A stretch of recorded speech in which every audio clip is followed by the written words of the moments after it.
All right, y'all. Welcome to another episode of Speak on It podcast. Whatever episode, I'm excited about it. Um, we got back to our cultural awareness, so we got a special guest with y'all. We're going to talk about his business and stick around and talk a little sports with us. So I'm excited. I'm your host with my co-host Dom. Special guest, my man Rontay Shorts. I'm gonna let him talk to us a little bit about um, what he doing right now. Like, tell us a little bit about yourself. Well, 38. I'm a truck driver, professional truck driver. And in the industry, basically in the industry, if you want to get into it, it's about connecting with the right people and conduct yourself like a businessman. Because you can go far in it, but some people expectations of it, they get misled by some people. Okay. So like some people jump in and think automatically I'm gonna make $15,000 a week. Mm. It's not going to happen unless you go in. It's different fields, and a lot of people don't know that. It's like when you go to college, you pick in your field. You got to pick what you want. But if you want that kind of money coming right out the door, you got to put that work in. That means physical labor. So So I think right off the bat, jump into it. I like that what you said about expectations, right? Because I think a lot of people go into when you go to scroll on your Indeed feed or whatever it is, you see can make up to X amount of dollars, right? yeah, And people going to say, listen, I come in, man, I'm expecting to, I'm doing this film, I'm going to get my CDL, I'm going to jump right into this trucking business, and I'm going to make 25, I'm going to make 2,500 a week. So I like that you said that right off the bat, man. Expectation. Um, I think a lot of people miss that up to part that you can make up to. You know what I mean? And they automatically just expect high end. I'm gonna make that 2,500 a week. Um, and like you said, that's not realistic. You know what I mean? Jumping right into it. Now, yeah. Rontay, hmm now is it bigger money doing longer hauls, or does it fluctuate depending on the product that you're transporting? It's kind of a combination of the product and how the scale you getting paid because there's different ways of getting paid. Like some people pay you per cent, like percent per mile. Some pay you per load, percentage of per load, and some you just get based on the product. So it's kind of what you do, but you got to understand the game. It's basically you just got to understand what you're doing. Okay, it's like in any business. Yeah, the language, like you said, the up to, you got to understand the languages of everything of how you getting paid.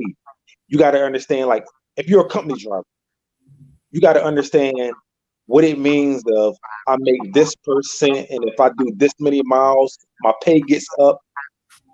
You got to understand it's more than just driving. You got to understand you can make a lot more money if you understand the game. As far as you driving, the routes, what time is shut down, what time the shipper opens, what they allow, because working that clock, you can get yourself a whole another load a week if you do it right. So But I think when go ahead. so when you're getting in a percentage pay or per load, that's kind of better depending on it works better for me because that sense I know once I deliver like per cents, sometimes you're not getting the miles because of whether it's weather, accidents, stuff happening where you're taking it at. But when you getting the percentage, once I drop this load, I'm getting paid. So every time I pick up, it's moving, it's moving. Then you got the tanker field. Then you got different fields. The better the pay, is more likely it's dangerous, unless it's like the cattle. Hmm. Like How the long have tanker, you been driving? I've been driving just about almost 6 years now. So I pretty much did everything. I started off a solo driver. I did teams, trainer. As a trainer, I went back to solo, and I said, you know what? Let me try to get my own truck, see what it is like. Because everybody's not going to steer you in the right direction. So I kind of did everything. I learned the game before I actually got my truck. Now, what was the process of getting your truck? How did you get the truck? Well, actually, how I got it was through the guy, one of the dispatches. Did good work for him, so he reached out to me. I was with another company, and he explained the process. He said, "Is this something you want to do?" It's really easy. Once you get your truck, like a lot of these places that guide you of how to do it, starting off. So it's kind of really easy. It's just that some people want to rush into it. You got to know for yourself. Are you ready to go out there and do it? Because it's no BS. And once you get out there, it's like you driving. When your truck moves, you make money.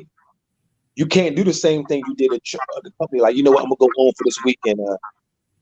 I'm gonna go party. I'm gonna do this because if that truck not paid off, listen, that insurance, them bills gotta be paid. It ain't no getting around that. You can't call home, mom, dad. No, they need their pay. So it's like you said, it's your business. You're an entrepreneur, right? So you no longer work for this person. You got your own truck. You know what I mean? So you still gotta make sure that you get basically like a barber, right? So if you don't go cut a hair, you ain't getting paid, right? Yeah. So, you know what I mean? Let me ask you this: a lot of people who want to get into the field, kind of become reluctant because of the time spent away from the family. How how realistic is it that you're going to have spend a lot of time away from the family, and as you get a little bit more seasoned in it, does it change? Okay. Like when you first get it, it is options when you can come straight home, but you're sacrificing pay. Like if I would go out there and like what I did is, as soon as I got my CDLs, I went over the road. I got all the experience I need, so when I come home, the companies can't get over on me on the pay. Like, okay, I did this. I was over the road, so I qualify for this pay. So when you first do it, it's everybody's situation is different. Some people want to get out the field and or they're not making enough money, so they can take that local job that's not paying them that much, but they're home every day with their family. But even on the road, it's not being out there 3 months. If you be out there 3 months, you chose it. There's no they got jobs where you can come home every weekend. You can be home multiple days during the week. You can come home every other weekend. So if you choose to be out there, that's your choice.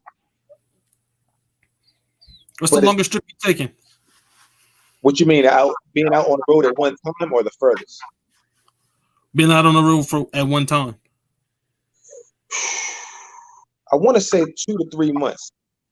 I did it. I got it out the way. Got my 90 days because see what happens is a lot of these local companies require you to do 3 months to 6 months over the road, so they can know you drove. Then you can come home and basically get almost any of these local jobs. They'll work with you. Okay. So when I first came out there, I didn't come home. First time I came home was out from September. The next time I came home was Christmas. Because I knew I had to drive in the snow, different weather conditions, and I experienced it. So when I came local, I was ready. Now you said you got knocked out of the way. Will it be at some point? Will it be a requirement for you to do those long trips, or was it just a choice that you made? I mean, just to say, I got that experience. I wanted to get that experience under my belt, and I just really wanted to knock it out the way. It was a choice I made because I want to have options. So my options, I want to have options when I went out there. So I said, okay, I don't want this one company telling me this is all I get, but I didn't go out on the road, so this is all I get. Or I can only go to two companies. I knew once I had the experience, my phone was gonna be ringing. I know I got major options. So I knew that once I did that, let me get it out the way. And once I come home, I can go anywhere I want to go. So, and then when I did it, I was single. So I said, okay, let me get my experience I need. So if I ever settle down or if I get married, that's out the way. So you Now, got one truck now. Are you looking to get another truck? Maybe expand your own business? Yeah, like right now, I got a friend that's in there. They'll have 2 years in June. I'm gonna purchase another one because that's somebody I trust. See, and I know with them, whatever they don't know, they can always hit me, and I'm going. They know me personally, so they know I'm going to teach them. If I have a hard time, like a lot of companies, even people that own their own trucks, they don't got the time to teach you. So I know if I can step right in and like, hey, all right, well, you got a hard time doing this. I actually can. You know what? I could take off because I'm still gonna be driving local. So you know what? I'm gonna take off a few days and let me go work with them and see what they have a problem with. Cool. Because as far as business and working with people, I kind of started off younger. Like when I was younger, I worked with my dad. I used to detail cars and I could sell cars. So I became equipped to how to talk to people and how to deal with people. So when I became even steps before this, when we becoming a trainer, I learned how to talk to people and deal with people. So I started to understand the game as far as that aspect because communication in this field is probably the major thing. It outrides almost everything. Communication. Because if I break down on the road, I need some. I don't know what to do. If I can get in contact with you, or you can give me the steps, it's a lot easier than me feeling like I'm stranded out there. Because that makes somebody want to quit. You know, man, I'm calling my wife, man. I'm done with this. Trust me, I didn't see people quit in California and come all the way back to Delaware and Maryland. Man. Yeah, um, because they got the money. There, you know what? Get it. Y'all got a terminal over here. I'm dropping your truck off. And I'm going. Go ahead. uh, On you. Saying. yeah, I was gonna say, how hard or easy was the CDL process?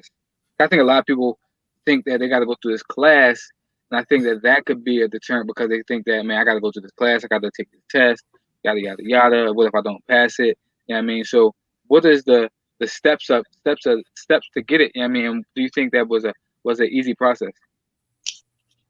Well, for me, it was different because I was the first of the people that I knew. Like people, so nobody taught me. Nobody gave me, pointed me in the right direction. So everything I learned. So that's like now when people hit me up, I got this link that a base for the permit part. I give you this link. It got all the answers on there. You just got to study it and study the manual. So it's super easy. But as far as the driving school, I tell anybody like this, I was the worst driver ever starting out. Ever. I'm knocking everything down. I see the instructors like this, like, what is he doing?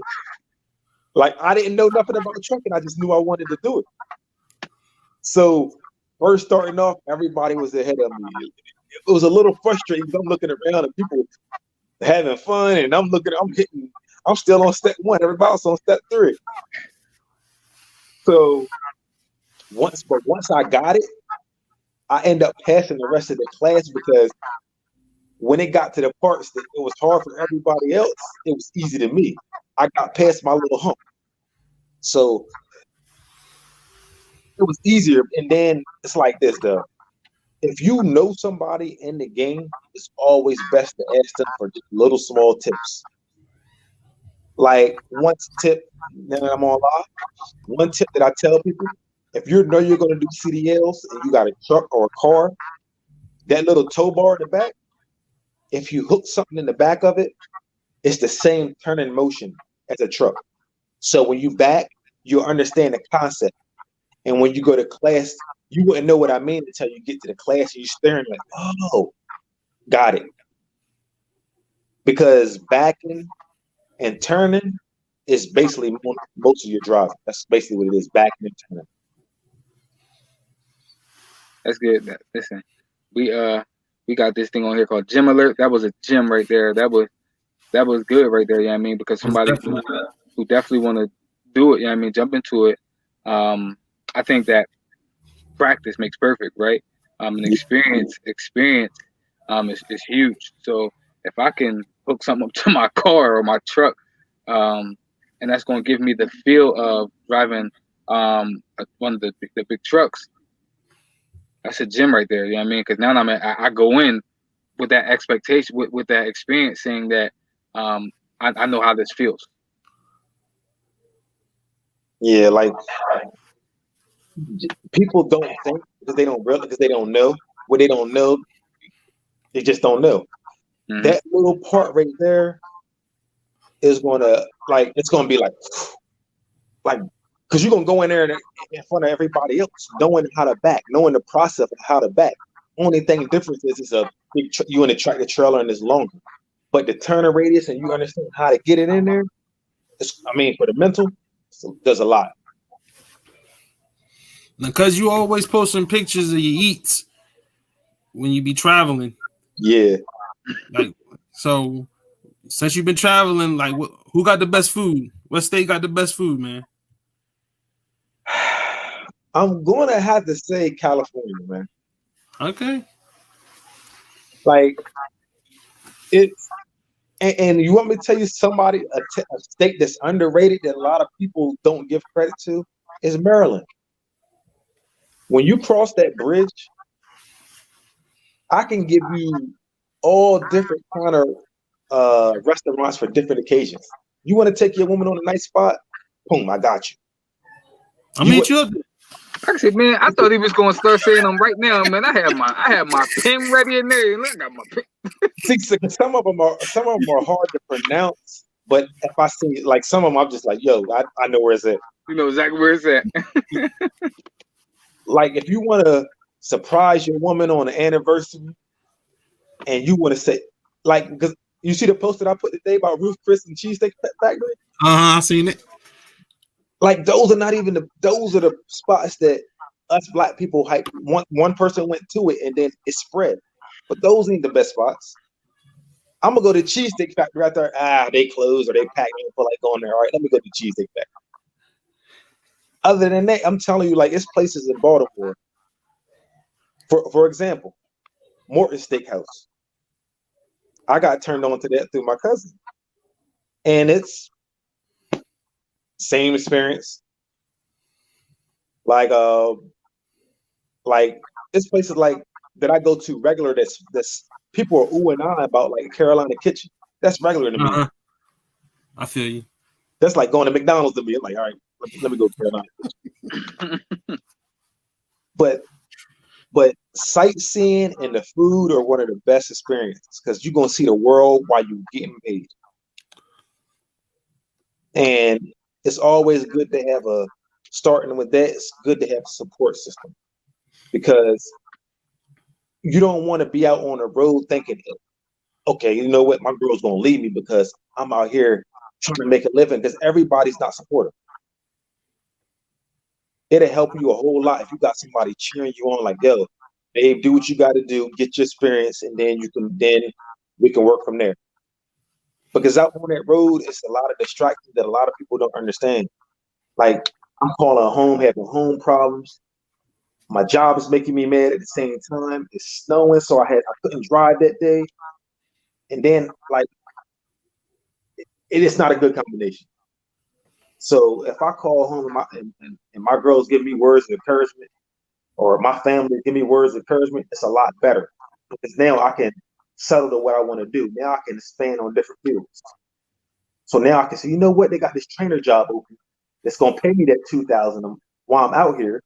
They're gonna pay me that $2,000, $2,500 a week for being a trainer. And I ain't got to do nothing. And I got people that's backing me, like, don't worry about home. I got it. They got everything taken care of, so it makes your mental a lot better. That's what's up. That's, that's usually because that's one thing I was going to ask you is the job more mental than physical? Definitely more mental because I know a lot of people that can drive, but once they get out on that road, man, look, I don't know what happened. It turns like the waterboard. They just they just lose it. Like they don't know what's going on. I'm like, yo, like calm down, like yo, like I learned to try to like when I was a trainer, I had to learn to give them different methods to calm them down or see what they like, talk to them. Like, hey, look, bro, you like I don't care what it is. It's gonna be out there in the road. Like you like women, go to a nice bar at least. Do it. Don't do it when it mess up your nose. When you got the free time, go to a nice bar, get your mind relaxed. Talk, you know what I mean?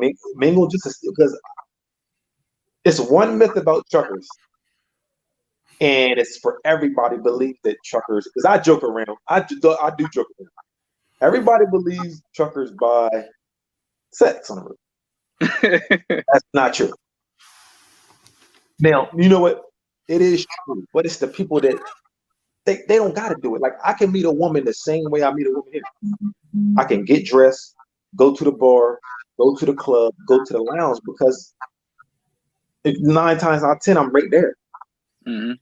Like his truck stops right beside Applebee's, beside these places. So that discourages a lot of people from their relationship because horror stories.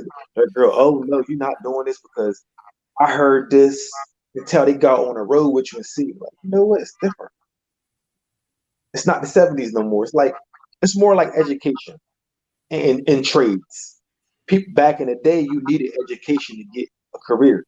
Now you don't need it. It evolved. So you can go get trade school, be a carpenter, and make the same kind of living. And it's kind of the same thing with trucking. The equipment involved, the trucking game evolved, so it's different. You're not stuck out there 6 months, 3 months. So a lot of trucking companies understand it. That's good. Like you said, man. Listen, hey, if you that do your third dude, man, like you said, man, just get dressed up, go to a bar, go to a club, and if you got game, you got game. Yeah, I mean, the It's girls basically, come to you. yeah, because basically, I'm like, even for the people that's listening, if you're a woman and you're worried about your man, listen. If you know your man, he's going like it don't matter. Like, don't worry about the horror stories you hear about trucking status. If you're gonna cheat, you're gonna cheat. I was cheating on the road. I was cheating at home. You just didn't know. Most definitely. Hey, listen, you're a trucker, you're making money. This is one of the things I always tell people, right? If you're in a position, if you, no matter what your job is, you're in a position of authority, you know what I mean, or a position of where you're making money, girls gonna line up, people gonna line up. You know what I mean? Manager, you're gonna have just because of you're in that position of authority. You're gonna have people that's trying to get at you. Like you said, you're a trucker. That's a position of I mean pristine. Like people see that and they know they make money. They on the road. People, it's a thrill. It's a thrill. The thrill of it. So girls gonna line up. So like you said, man, it's it's really up to the person. Are you or aren't you going to you know what I mean cheat or be faithful or you know what I mean or indulge? You know what I mean that's really what it's all about. Yeah. Like I encourage anybody to do it. Like it's a out. It's different.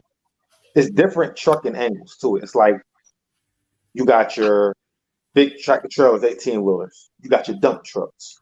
You got your bread trucks. You got your ice cream trucks. It's different. You got your bus drivers. So if you go get your CDLs today, you necessarily don't have to drive 18 wheelers. You want to be at home every day? Go drive dirt. Go drive dump trucks. You still gonna make. You might not make the money I make, but you're gonna make more money than the average person. Way more money, and you're home every day. So when you get your CDL class, if you get your A's, you don't. You always gonna have your A's. So if you want to downgrade to a class B, which is dump trucks, I don't know if you're familiar with the area. Like Laurel got Swan trucks. The Swan trucks. They actually B's. They make good money at home. It's a lot of different things, but people get caught up in the money aspect as far as the comfortability of the job. And that's one thing they gotta. due to like people. If you chase money in here, it's not gonna work out because this company might pay you more money, but this company is lenient on your personal time and everything. The money don't necessarily mean they're gonna treat you because some people are just a number. So you know what? I make $1,800 a week, but they tell me like I'm crap. I can't see my family. It's a lot of different things. So you just gotta find when you get in there, you gotta find what fits best for you, but don't chase money. Yeah, yeah. Like I said, and I feel like I'm with you, like you said. But I work in the management field. You know what I mean? So it's like you said, it's different things motivate different people. You know what I Yeah, mean? If money is your thing, then maybe that's what is.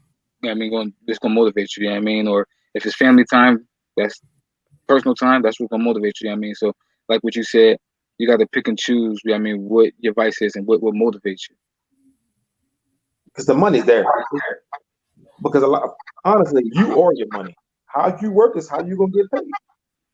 So I can go to anywhere and drive, and I'm gonna make money because I know like okay, like I got a friend right now. He works at a different company. When he came and drove teams with me. He tells everybody. He said, "Man, listen, he taught me a whole lot that I didn't know.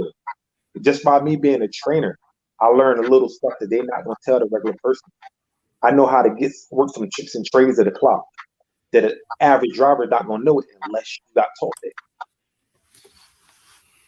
So So here's another thing I question I gotta ask. When we talk about the whole physical part, I hear a lot of people say, man, driving is takes a toll on your body, your back, stuff like that. Um, do you have to be? Do you have to work out all the time to be a driver? no. Okay. I work out. I work out because that's just what I do. If your back hurt, I don't know what kind of equipment you got. Like, like what company you working for? Like, I mean, it's like this though. Invest in yourself and invest in your body. You make plenty of much money. If them seats hurt your back, man, go in there and buy another seat. It ain't gonna hurt you because a lot of them truckers they make so much money, they just blow their money on dumb stuff. Like I'm gonna make sure I'm living comfortable in my truck. Got the TV, I got the microwave. Look, I got the refrigerator in there. I got everything that I need to live comfortable. If I need something, I'm gonna go get it. If your back is hurting from the seat, man, stop being. If the company won't get it, man, stop being cheap, man. You can afford it, and it's not even gonna hurt you. That's crazy. Listen, I can. It don't like this. It's just that a lot of them think, but you do got to take care of yourself. That's just like any other job. But driving, you just because see with driving this or any other job, every year or 2 years you got to get a DOT physical. So they're going to check your health. You got to be somewhat in shape. You got to be somewhat take care of yourself. Some people just get out there and let themselves go. So they sitting down all day eating, not realizing that they're not doing anything. When they get to these truck stops, 10, 12, 14 hours, they just sitting there eating. They don't walk. The furthest they walk is from the truck to the window. Come right back. And that's all they do. And they don't realize that that's not healthy for you. So it don't, but let me correct something too. It takes a toll on your body, depending what you do too, you feel. I was in a construction before I came. So I refuse to touch any freight. I'm just going to drive and drop. But if you wanna lift, twist, and bend, eventually it's going to catch up with you. That's like Cisco. You can get out of school and go to Cisco and make that great money, but in the long run, you're going to pay for it because you're unloading those trucks. Rain, sleet, hail, or snow. Mm. They got refrigerated trucks, so it's normally like -10 or -5 degrees, so to keep the food from frozen. So you're unloading that truck no matter what, twisting, turning. It's going to take a toll. Yeah, that money look good right now. 20s, 30s. When you hit your late 30s, you start going there for your wearing back braces, knees, aches. Man, I get out the truck like this, man. I'm stretched. I'm in great. I feel better now than I did when I was 18. So, um, some advice for somebody who, since you're a trainer, some advice that somebody who don't know what they want to do, they're thinking about trucking, but they're fearful, of because of a lot of things that we talked about, right? Um, what's some of your advice that you would give somebody? Okay. I'm gonna break down the different fields. Not all of them, but the main ones that people do. You got driving, you got reefer, you got tanker, you got the chicken trucks, and you got flatbed. Now, I named it in order based on pay. Like when you got the driving and the reefer with the refrigerator, you're gonna make less money than the other three, but overall on your body, you're gonna be in great condition. The tankers is probably you probably can make the most money out of all the ones I named, but it's a lot dangerous because they roll over and flip over more than any other field. Because the whether you're hauling gas, milk, that weight and that splash, you can't drive it the same way you drive it as a drive in. But you make more money, and you don't got to do a lot of if you're afraid of the backing and all that, you don't have to do it with that The with tankers. the yeah with the tank with the chicken trucks. You're always going to have work. Like for dudes, man, you're always going to have work, but they turn over a lot too because a lot of people don't start off with that. They go to that, and it turns different. It turns a lot different. It's easy on your body because you really don't do nothing. If you can take the smell and you know how to turn, it's basically easy because it's real easy. Yeah, Like but that smell different. yeah, but you hey, listen. I was going to say, but we country boys, we used to that. Like that come with the territory. I was kind of getting ready to say that, and if once you see shit coming and you start thinking about, man, I don't want to go back on this road. I don't want to do this. You're just that's Quickly. listen. Like, but flatbeds. Now, I'll never do a flatbed. I don't care how much you pay me because it requires for you to strap down the loads. So it's going to be more physical labor pulling down the tarp, which is heavy. That tarp is heavy. And as far as you pulling down the tarp, strapping your loads down, you got to do it in all kind of ways. You might do less miles and it's easier as far as the dropping part, but strapping it down, you got to make sure you properly strap it down for you and people on the road.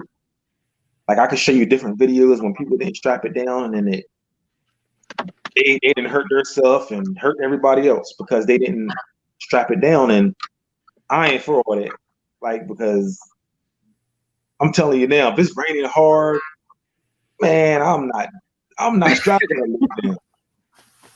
And it's basically the more physical labor you do, the more you're going to get paid. Because it's like this: if I touch a freight, I'm going to get paid more. That's mainly some companies try to get over on it, but don't get discouraged. Just figure out if you're a little bit nervous starting out, start off the dry van reefer. That's normal. And if you like that, stay there. If you say, you know what, I'm adventurous, I want to take a chance, try the tankers, try the flatbeds. Those tankers, believe it or not, you got tankers can be home every day, but they going to make the most money. Because it's dangerous. Yeah. Now you can go to and it's one I forgot to. I was going to do it, but then I started to think. I started to watch Fast and Furious and all that stuff. Kind of got scared. And like, no, you know what? Let me stay in my lane. Now, the perks of this job, like working in the oil field, you're not gonna find nothing better. They're gonna they wanted to fly me over to Texas. They was gonna pay for my rent while I'm over there. I was gonna stay 3 weeks over there and come home off a week. They was gonna pay me $2,500 a week. I'm home every day over there. They're paying my rent. So basically, think about it. I got a free $2,500. I'm paying rent over here. So when I go back over there, I can stay with family. Or I can buy a hotel for a week. It's nothing. But you gotta go. The dangers is you gotta roll in packs because people try to rob the trucks. Mm. So when you see in the movies like the Fast and Furious and certain stuff, over there it's real. That's real. Yeah. Now, is there is there better schools for driving than others, or is everything sort of the same as far as schools? Well, the school I went to is called American Driving Academy. It's in Newcastle. They're real good. You know what I mean? They gonna beat it in your head how to drive. Now, there's people that went to Del Tech. I didn't want to go there because I thought it was a longer, dragging out process. Del Tech, it takes longer to get your CDLs than Delaware Driving Academy. I'm just going to, because it's another one, Warwick too. It's like two more. But the best one that I noticed, because I know different people, was Delaware Driving Academy, because they have different schedules that can work with you. Del Tech is not flexible like them. Like, Okay. I can go to when you go to the driving academy, depending how you drive, I drove really good. Once I caught on, I caught on. I was supposed to do 10 weekends, but I did 6 weekends because I can drive good. So you can go on. Just say like right now, if you got a Monday through Friday job, you can go over there on weekends and do it. Or you can go Monday through Thursday, 5 to 9. Or you can go Monday through Friday, 7 to 3. So they got different schedules to work with you. And they got different multiple trainers, so it's gonna get repeated. It's gonna get beat in your head until you know how to get it.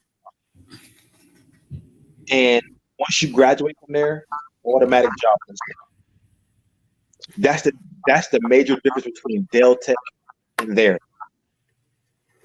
When you go there, like I had a friend, we graduated at the same time. He couldn't go the same places I went. Mm. For one, the academy is national recognized. Del Tech is not.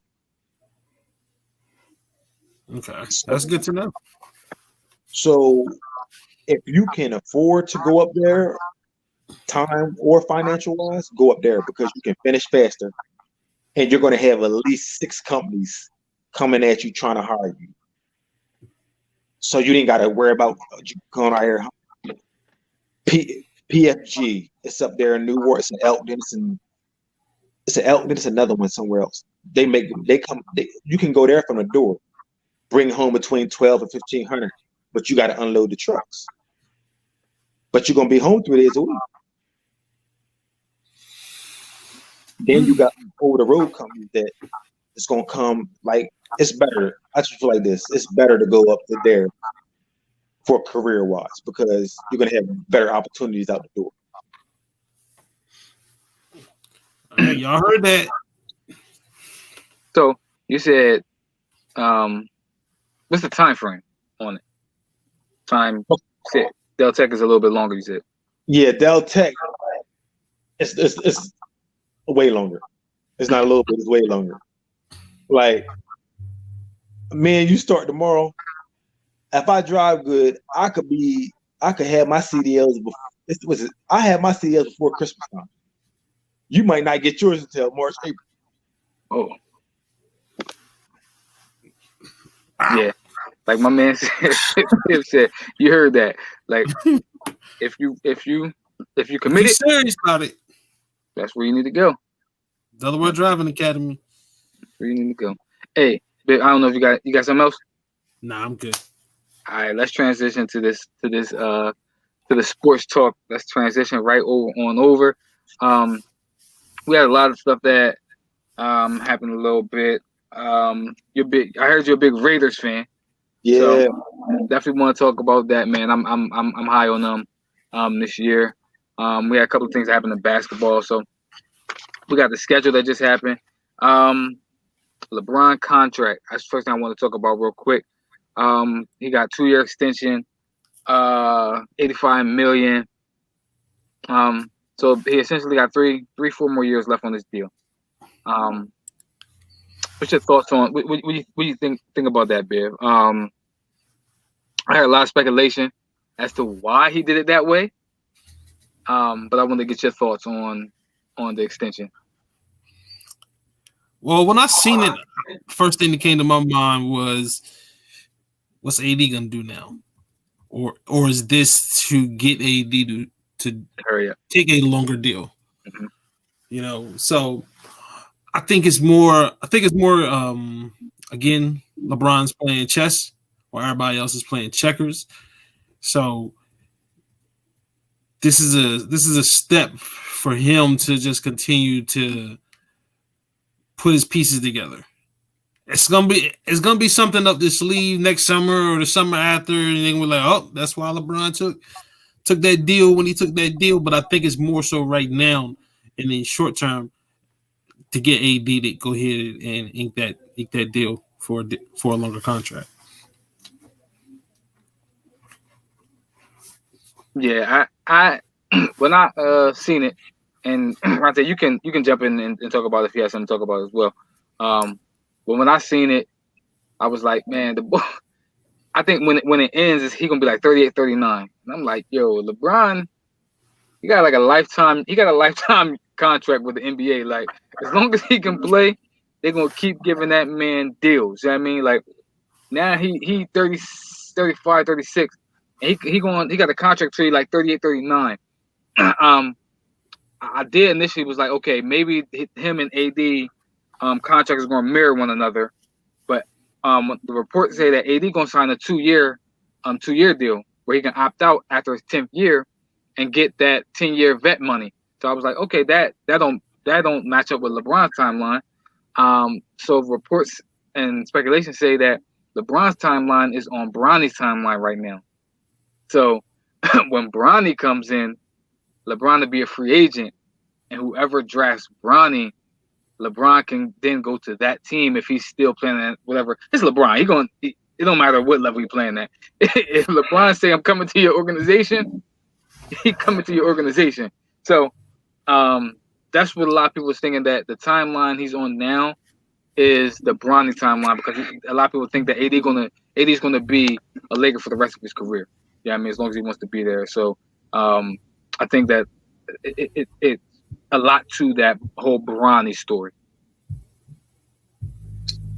When I looked at it, when people sign contracts, the later the contract, later in the years, that's when they get their most money. Mm-hmm. So if he's right now, they might be over the cap. I'm not sure about that. They might be over the cap right now. If he signs a 2-year deal, when AD signs that long term, it's not even gonna hurt him. So even if just say they wanted to get another piece next year, LeBron will be on. He'll have 1 year. Like his contract is set up for everybody else. Like, I'm gonna get mine early, because the further you go in the contract, the more they're gonna receive. So he is playing. He's forcing their hand too. Get the pieces I want, or I can leave. So he learned from Cleveland. Cleveland promised him all this, and he didn't get it. Like, he got Mo Williams. Like, people talking about. I told somebody, what Mo Williams do after LeBron? I told somebody, just look at LeBron's team. What did Anders and Virgil do after LeBron? Name all those players. Boobie Gibson was out of the league. Every player that was on his team, they was nothing. So when people talk about, man, LeBron had a team, they won the East. They won the East because of LeBron. Ilgauskas couldn't even move. So even when he came back, they did a better job getting LeBron help the second time around Cleveland with Kyrie. But I think he learned from all his years what not to do. Yeah. I'm going to control him. Listen, I say on the show, LeBron one of the best GMs in the game. Yeah. One of the best GMs in the game right now. So I definitely get it. But like I said, I think AD's automatically going to sign. And I do think you have a point that it's LeBron runs the show. Like a lot of people say, Rob Pelinka. I do think Rob Pelinka does have a hand in it. But I think that he's heavily talking to LeBron about who he's bringing in and what's going on. I definitely agree with you. Most definitely.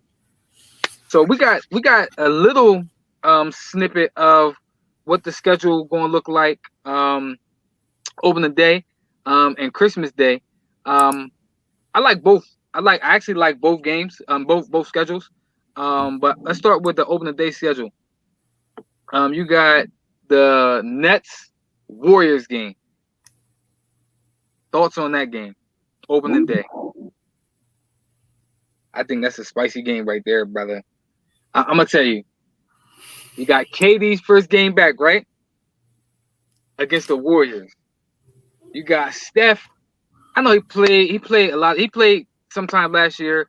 He played the first 4 or 5 games. Came back a little bit, played. But it was like meaningful in basketball.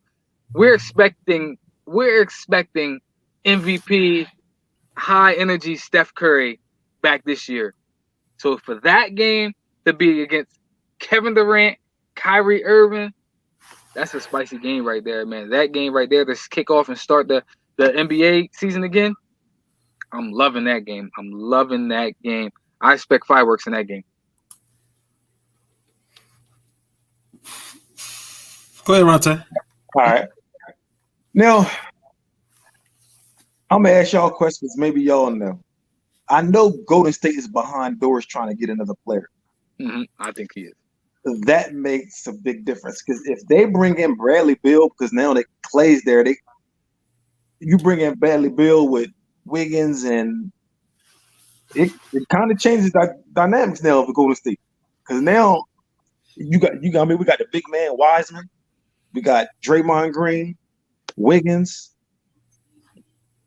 They can cause some noise depending on who they get. And that first game, Kyrie and Steph, they always been going at it. And how KD left, the fact that it was Draymond, so it's already personal. So they gonna get at it that first game. Listen, I'm the resident Warriors fan on here, even though I'm a Sixers fan. I love Steph Curry. So I feel as though no matter who they getting, they're gonna be a tough out. You know what I mean? I like the team that they got. I like both teams. I like both rosters. You know what I mean? I love KD too. You know what I mean? Kyrie or Dookie. You know what I mean? So I got to ride with Kyrie. So I got a lot of personal investment in this game anyway. But I just love it. I love it's gonna be a high offensive game in my opinion. I love that Kelly Oubre gonna be there. Like I'm ready. I'm ready for it. But the storyline, Steph coming back, KD coming back to play that team. Get your popcorn ready, as my man T.O. would say. I think it's going to be a good game. I'm only interested in one matchup, and that's KD and Draymond. Like, that's really it. That's really I want to see. I want to see if Draymond's matured. You know what I mean? Because if he can still be the same Draymond from 2016, where guys can get under his skin and cause him to do things, then the Warriors still aren't the threat that they need to be. Because they, as much as Steph and Clay are the Splash Brothers, Draymond is the glue to that team, and he's the key to that team's success.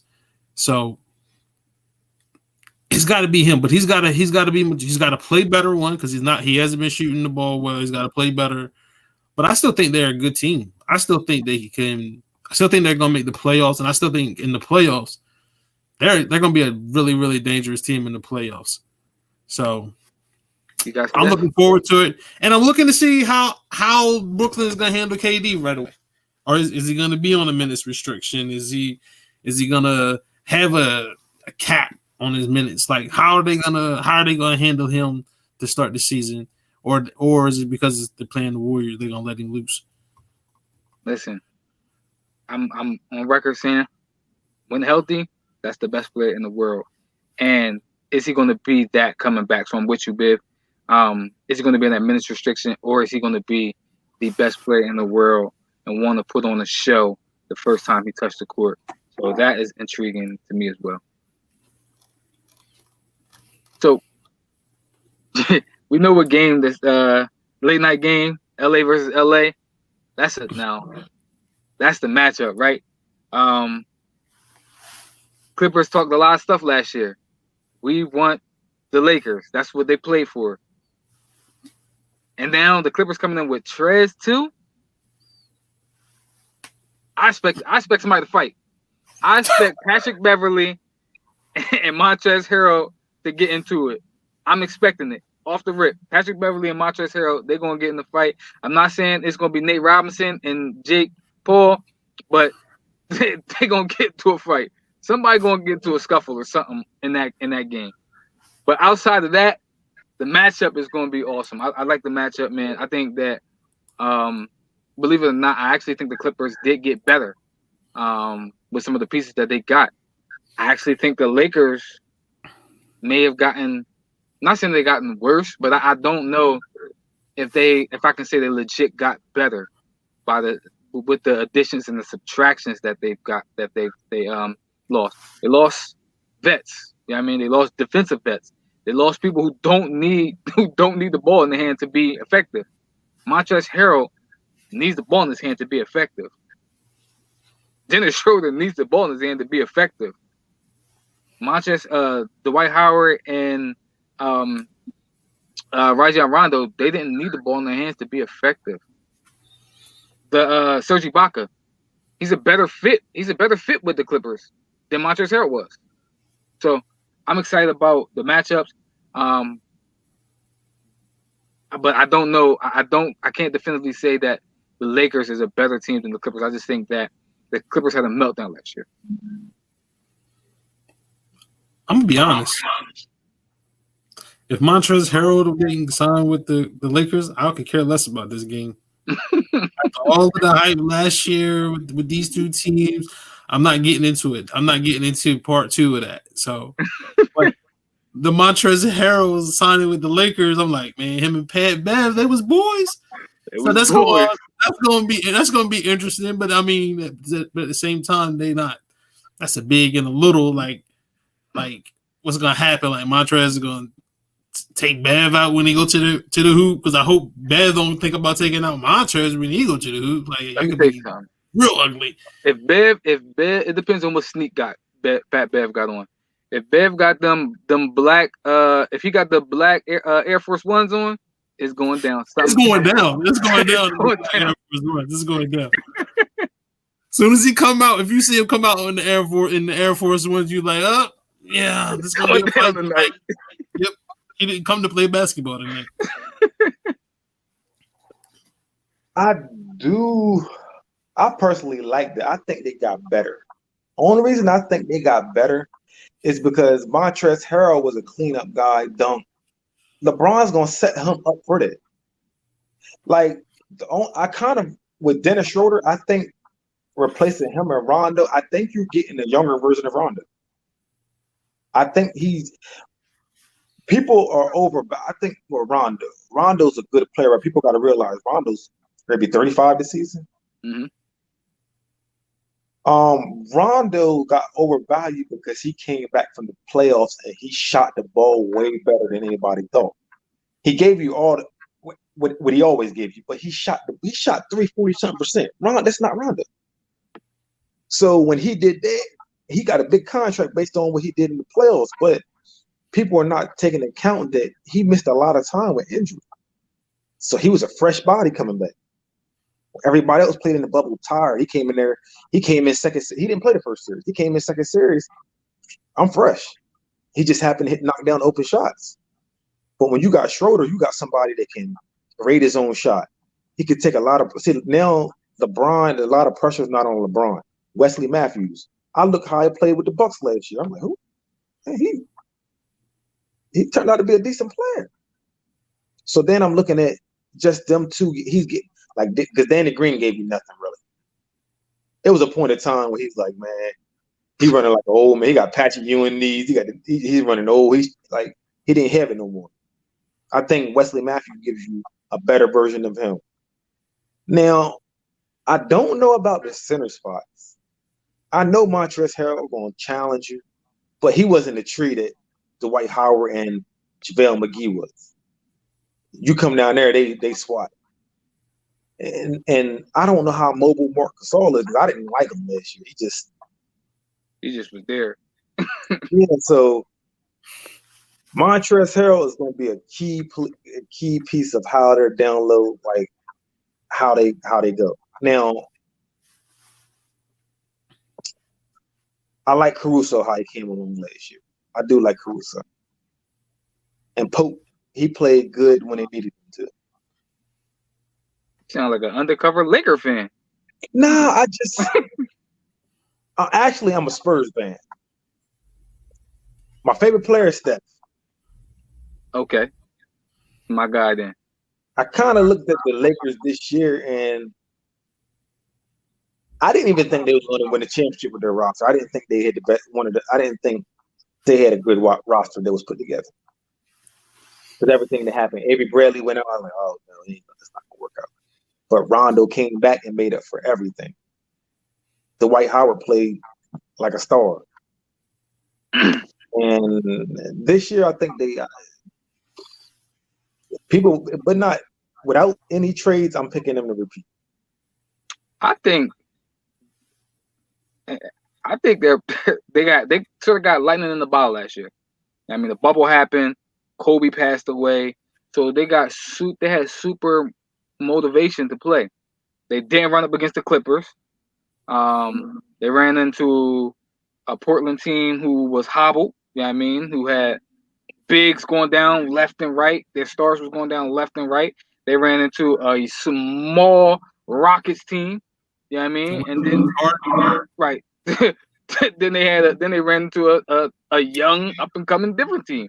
Then they ran into a Miami team nobody picked to be there except me. I mean, I picked them to go to the finals. But, I mean, well, I did pick them to lose in the first round and at first, and then after they won, I picked them to go to the finals. But nobody expected any of the teams that the Lakers played to be there. Nobody expected it. So I just feel like they got light in the ball last year. Everything fell into place. Everything was aligned. The Clippers was disoriented. Yeah, I mean, we see in the reports right now how disoriented and dysfunctional that organization was behind the scenes. And I feel like the Lakers just had LeBron, and he was the leader that they needed. They kept everything together. I think that this year they are going to run into a whole lot more problems. Portland retooled. Golden State coming back. You got the Clippers who I think retooled. Dallas retooled. So I think that the Lakers is not going to be this cakewalk that people think it's going to be. And when we pick our predictions and who's going to win the championship, y'all going to see where I think that y'all going to see how I feel about the Lakers. That's what I'm saying. I'm looking forward to that now. I am looking forward to that now. So, let's jump to this Christmas Day games. It's 5 games. When it came out, I was hurt because the Sixers weren't there. So I was automatically annoyed because the Sixers wasn't there. But there's another team that's not there that I think play almost every year, and it's the Knicks. Thank God they're not there. The NBA was finally like, man, we can't keep doing this. We can't keep bringing it in. NFL, take a note from the NBA. You can change traditions. The Lions does not have to play Cowboys. every Thanksgiving. The Lions do not have to play every Thanksgiving. But it's I like those matchups too. You know what I mean? I like Dallas versus the Lakers. I'm gonna tell you right now, that can be a foreshadowing of something. That can definitely be a foreshadow of something. Look at the 10-30 game. Oh, I think all these games. Like I want to say the Dallas and the Lakers, right? Because me and you was talking about it. 5 o'clock game could be a foreshadowing of something too. Listen, I love all these games. We talked about how Porzingis isn't gonna play in this game, so I think that the Lakers will probably win that game because Porzingis isn't playing. But I still like that team. I still like that Dallas team. That moving forward can be a monster series. So I'm liking that. I like that game. Yeah, the game that jumped out to me right from the start was the 5 o'clock game. And that's because Kyrie played against Boston. And KD versus Jason Tatum. Like, I just feel like that's going to be good, a really good basketball game. I wish Kimba was healthy and he could be a part of the festivities, but it's still going to be a good game. And again, to me, I'm not saying that the West is like a foregone conclusion, but the East, to me, is completely wide open. Like the West, you could pick 2, 3, 4 teams maybe that could probably win it. But the East, I really don't know who the best team in the East is. I really don't. I mean, every time I look at the standings, I'm like, man, who is the best team in the East? I really do not know. I don't know what Brooklyn's gonna be. Boston's good, but they lost Hayward. Like, who is the best team in the East? So I think Boston and Brooklyn. Early season matchup, we get maybe get a little bit of an idea of who the best team is in the East. I know it ain't Philly. Oh man, he had to do it. Man. It ain't Chicago. I know it ain't Chicago either. You're right. I know it ain't Chicago. Yeah, you definitely right about that East because I looked at the top 6 teams. I'm like, any of them can win, from the Sixers to the Celtics to the Bucks to the Nets to the Heat that was there last year. And then it's one more. It's one more that I'm forgetting. That's Toronto.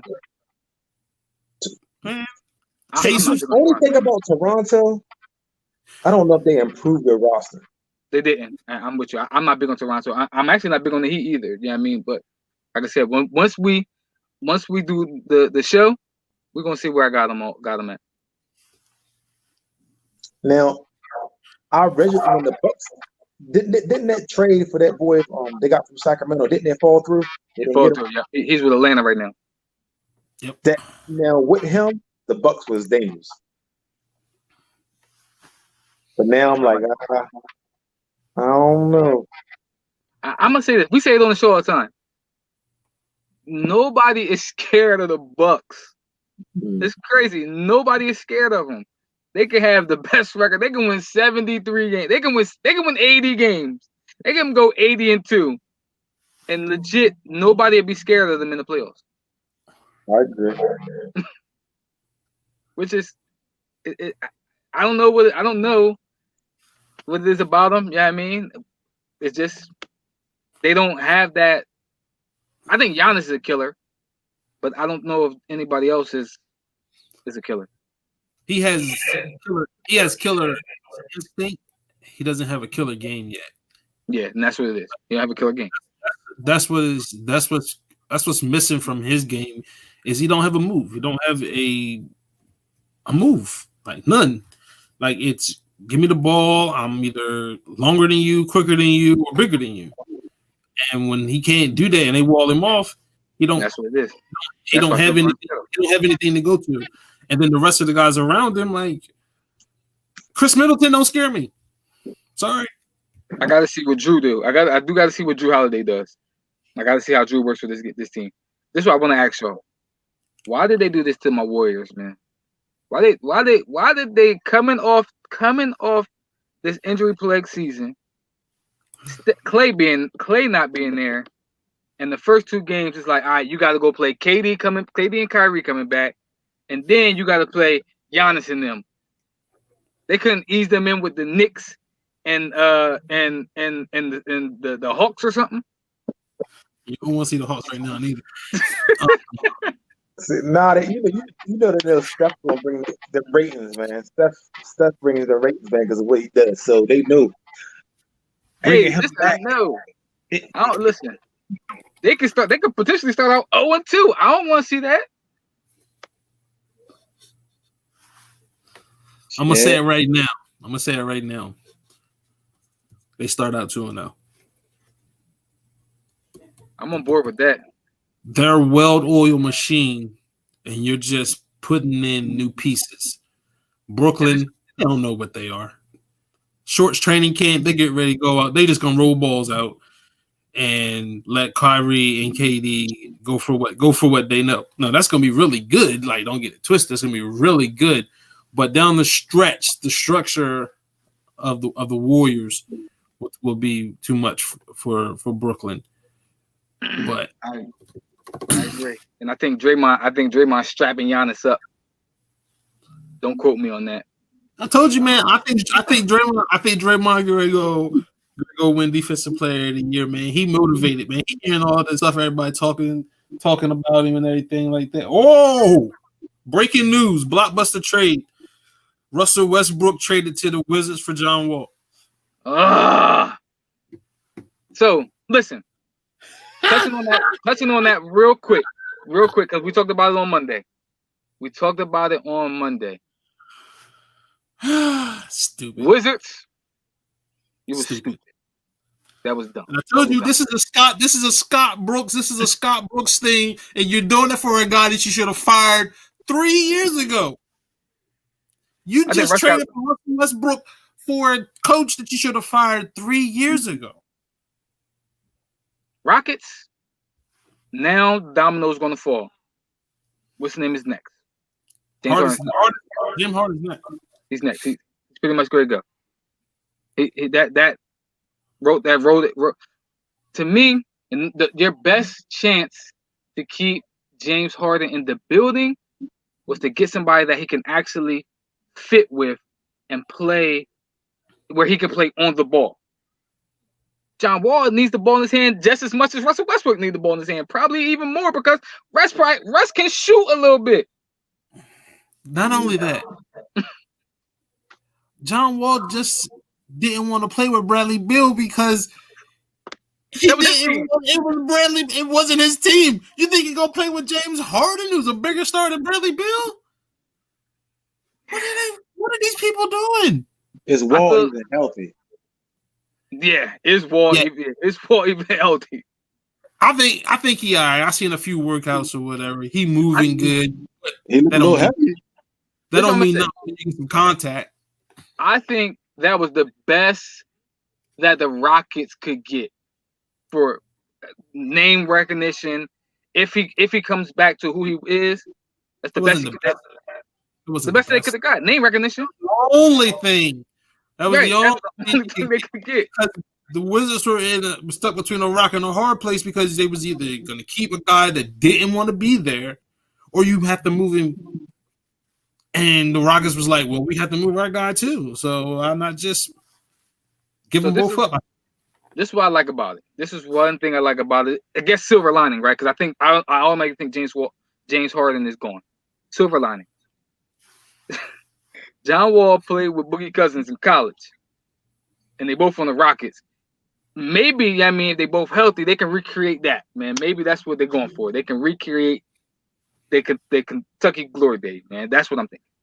Not in the West. Because I don't understand the move. I would have rather keep Russell Westbrook and roll that out. I do like. No, don't get it twisted. If it's not Scott Brooks coaching the Wizards, I like the Wizards. I like this move for the Wizards. I like Russell Westbrook. That's your guy. I like Russell Westbrook fitting with the Wizards. He's got He's got a competitive edge that they need. They need somebody with that type of edge that's gonna just go out there and compete and do whatever to win. They also need a guy with a little bit of more veteran experience that's been deep into the playoffs. They don't really have that type of guy on their roster. I just don't like Scott Brooks. What about what Brody said? He wants to be the lead guy, ball in his hand. I think Bradley Beal shined in the last 2 years because John Wall wasn't there and he had the ball in his hand. I think it was more that them two. I think it was more that them two really just didn't like each other. I think if Brody and Bill can get along, because Bill is such a good shooter and he can move without the basketball too, I think he can play off the ball and still give you. He did it with John Wall. Still score 25, 28 a night. He did it with John Wall. He just not gonna have all the assists anymore.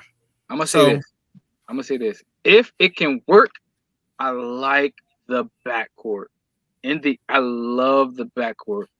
I don't know. I project them in my top 8 teams if it can work. But if it can work, I do love the backcourt. Man, I'm going to add them to another team that can come out of the East. I'm going to add them in there with that backcourt. Man, we got to do that show instantly. They can end up, yo, like who definitively is better than them with that backcourt? If they're healthy, I'm gonna name the 16 teams Rontay just named. I legit they were in the bubble fighting for a playoff spot without an all-star point guard. So you mean to tell me you put an all-star point guard on there? They can't be a top 4 team in the East now? No, I don't think they're better than the. I don't think they're better than the Sixers. I don't think they're better than the Bucks. Yo, that's because you're a Sixer. Okay. That's because you're a Sixer fan. They're regressing. I'm gonna take the Sixers out of it because I'm a Sixers fan. I'm a Sixers fan, so I'm not even gonna mention the Sixers. They're not better. I didn't say better. I said just as good. No, I don't think they're good. Just as Brody's your guy, so I know you rocking with Brody. There's other pieces that aren't around them. Bradley Beal by himself had them in 9th. I get it. They also didn't play no defense. You add an all-star point. Again, you're continuing to help my case. They played no defense and was 9th without an all-star point guard. You put an all-star point guard on that team, they've got to be one of the better teams in the East. Again, I'm not saying that they're going to come out, but then there's nobody out there that's definitively that much better than them. They have a lot of solid pieces. They have shooting. They have 3-and-D guys. They have length. Thomas Bryant is decent big guy. Like, I think they have a solid team. I'm not saying that they're gonna come out of the East, but again, with the East being that, we were sitting here just talking about Miami coming out of the East last year. Who thought that? Yeah. See, my only problem with them is physicality. I agree with you. See, you gotta realize they didn't play with Bill. Remember they had another dude that was out too, their second leader scorer? I can't think of his name. He got a funny name too. Man, I can't pronounce it. So him and Bill was out. Here or something. I can't pronounce his name. But I think that boy that came from Gonzaga, I think him at the 4, that guy coming back at the 3, Bill at the 2, Westbrook at the 1, I think they can cause damage. Listen, I'm not saying that it can't, because the backcourt with Brody and Bradley, that's gonna be a problem. And like you said, we seen Bradley put out work last year. I'm just saying the teams that are there, the 16. Like, I'm high on Atlanta. I'm high on Atlanta this year and the moves that they make. I can't definitively say that the Wizards are better than Atlanta. I can't say that. I can't definitively say that. I can't say that they're better than. I can't say that they're definitively better than the Pacers. I just can't. You know what I mean? I know we talk about the. I feel as though that the Lakers, the West is top heavy, and they're deep. But I can say that the East is just as deep. Oh, most definitely. I agree. The East's top heavy teams are better than the West. I could say I want to say that the East's top heavy teams are better than the West's top 16. You got Lakers, Clippers, Nuggets. Who's the fourth team? Mavericks. You know I'm going. Listen, I'm putting Golden State there. Can go to let's like this. You thinking a 7-game series? So who? You got the Bucks. You thinking a 7-game series? Golden State can beat the Nets? Yes, because it's got Steph Curry, because they got Draymond, because they got, and like Biff said, outside of those top two, KD and Kyrie, everything else is an unknown. We don't know. We just legit seen the Clippers add 2 superstars and get knocked out by Denver. The Nets are in that same boat. I love the Nets roster though. I love it. Out of the East, I love their roster better. Look, they got the boy, a defender, rebounder, and a dunker. What's his name? Allen at the center. Mm-hmm. Allen. Now the power forward, they got 2 options. Like they're young. Like if they can figure out what's his name, Spencer Sweet, whatever his name is. Yeah, I know you're talking about Dinwiddie. If they can figure out his role, because with Kyrie eating up all the minutes, where is he gonna fit in it? Unless they're gonna run a. But then you got the boy LeVert. Mm-hmm. They're going to the they James Harden. Man, I'm penciling James Harden into the Brook to the Nets. After this move, James Harden's going to the Nets. Not if they're not giving up KD or Kyrie, according to the Rockets. Here's what I say about Brooklyn. They have to move. They're gonna have to trade probably 2 or 3 guys from that team. They got too many guys that do the same thing in the offense that they're gonna run. So, like Kyrie, Spencer Dinwiddie, Karis LeVert, they're all need the ball in their hand to be effective in Mike D'Antoni's offense. None of those guys are catch and shoot guys. Hey, this is Steve Nash's offense. Don't disrespect my man, Steve. This is Mike D'Antoni's offense that Steve Nash is getting ready to run, because Steve Nash won 2 MVPs running it, and he brought him in as an assistant coach. So yeah, they're running that offense, and in order for that offense to be effective, you need shooters around a ball handler. So outside of really Joe Harris and KD, everybody else is primarily ball handlers. So they're going to move a couple of guys to get. I'd move Spencer Dinwiddie and Karis LeVert. Oh, and whomever else for James. They got Landry Shamet too. I forgot about that. So they got Landry Shamet on that team. Yeah, they got Landry Shamet. Who's another guard? So I'm with you. They got a bunch of because KD I think is going to play the 4. Like I think KD's going to play the 4. But they do got a bunch of players that all play the same position. So, but like I said, we legit just seen the Clippers, who was a gritty, tough-nosed team who played with a lot of grit. You know what I mean? That's what got them in the playoffs. They added 2 superstars, and that team fell apart. I don't know. I'm not saying that that's what Brooklyn will do, because I think that their pieces may fit a little bit better, but we don't know. We don't know what that team. But it's going to be interesting. I'm excited about it. I'm definitely excited about it. It's another game I want to touch on real quick before we move on to the college and pros. I do like the Pelicans Heat matchup. I like that matchup on Christmas Day too. That's going to be a nasty, exciting matchup as well. Quickly, before you move on, what do you think about the reports that Zion's going to be playing a lot of 3? I think it's the dumbest thing I've ever seen in my life. Dumb. Like what do they do with Eric Bledsoe? The dumbest thing I ever seen in my life. This team, I legit don't know what direction they're going in. I think I text you when they got all them guards. They drafted all them guards, and I'm like, you already had a bunch of guards, so why did you draft more guards? Then you got these bigs. You got Steven Adams, who doesn't even fit the trajectory of your team. He doesn't fit in. Him and Zion on the court is gonna be like, oh, all right, like, okay, like, it just doesn't fit well. It doesn't mesh well.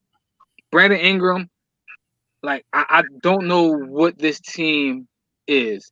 And for them to say that Zion's going to play the 3, what does that put Brandon Ingram at the 2?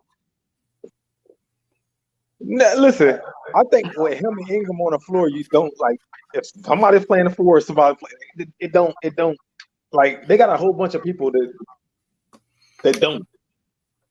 Josh Hart, they got a whole bunch of people for the same exact thing.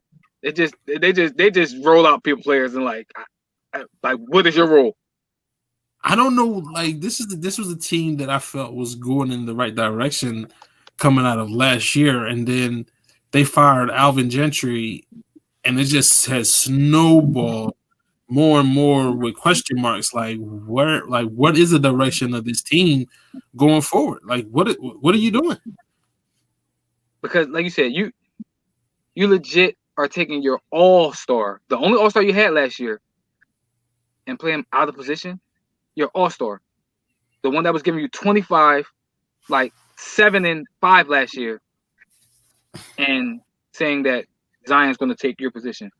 You brought in Steven Adams, and I legit don't even know what Steven Adams does. Steven Adams runs up and down the court, gets rebounds, and blocks a couple. How does he fit in with this? Now listen, if you're saying that because they lost games because they didn't play defense last year, okay.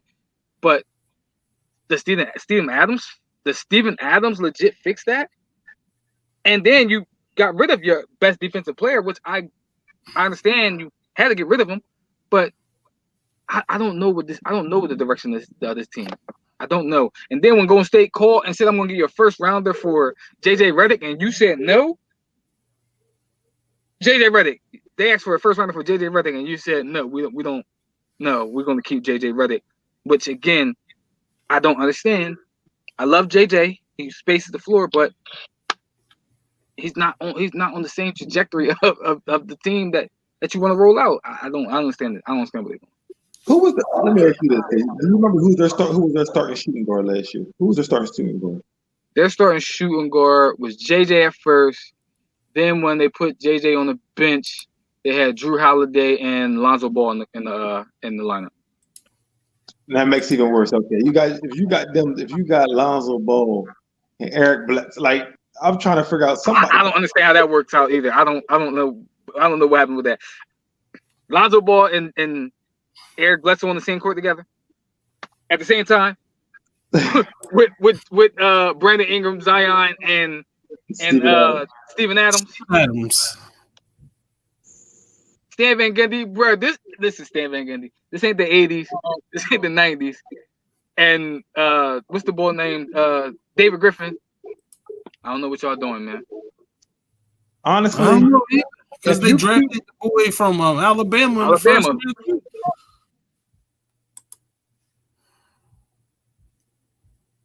Oh. Yeah. They gotta you have to ship either Lonzo or Eric Bledsoe. You gotta ship one of them away. Because you can't have the same you can't Lonzo was healthy. Lonzo come along. I like Lonzo, but to pair him with Eric Bledsoe, gotta go. Listen, y'all, they got better in name recognition. I don't know if they got better in talent, like team construction. I don't know if they got better with team construction. Yeah, because I felt like Jackson Hayes was good. Again, that's a wasted pick. To me, that's a wasted pick. If you drafted him with the number 8 overall pick, when Cam Reddish was there, who actually played with Zion, but anyway, you brought in Jackson Hayes, and then you don't give him no run. And then now you bring in Steven Adams, and then you extend Steven Adams like he's part of the future. He is part of the future. He is part of the future now. They extended him. Anyway, let's move on. Yeah. Because I stay here all day getting on that. Let's jump into these college rankings. College football rankings. Oh man. Biff. I feel you already know what my first gripe is. Yep. Same way. We're gonna start right there. Liberty not being ranked. That's ridiculous. It's ridiculous. I'm gonna tell you why it's even more annoying to me. Who's ranked number 17th? North Carolina. Did North Carolina lose last week? And they moved up. And they moved up 2 spots? Yep. So North Carolina lost last week, moved up 2 spots. Liberty smacked who they played and can't get in. And they lost to North Carolina State by 1 point in North Carolina State. Who actually, North Carolina State, if I'm not mistaken, didn't they play Notre Dame? If I'm not mistaken, did they play Notre Dame and was that a tough game? Oh, North Carolina State. I don't know. No, it was Boston College. Sorry, that was Boston College. I know North Carolina State. I know North Carolina State they got about 7 wins though. North Carolina shouldn't be in the top 25. They got 3 losses against Virginia Tech, Notre Dame, and I forgot who the other person was that they weren't supposed to lose to. Florida State. Florida State. Yeah, they shouldn't be in the top 25. Let alone move up 2 spots after a loss. They moved up 2 spots. Oh, you lost to Notre Dame. We're gonna reward you. When every other team that lost to Notre Dame has fell. I legit don't understand. I legit don't understand it. Another team, Iowa moved up 2 spots as well.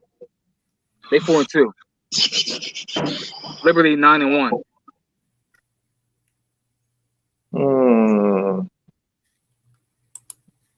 What do you mean by Iowa State at 9? Listen.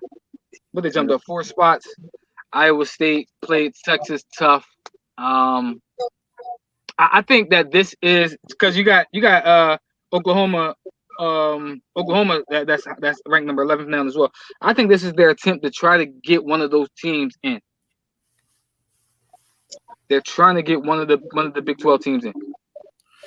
I mean, because the way I see it is, Texas A&M is eventually going to start to fall. Mm-hmm. Only because the teams behind them are going to continue to win and actually have a legit chance to get in. Texas A&M don't have a legit chance to get in. What is Texas A&M, 5? Yep, 5. Mm-hmm. Actually, they do. For real, honestly, I think they're in a good spot because they play Auburn this week.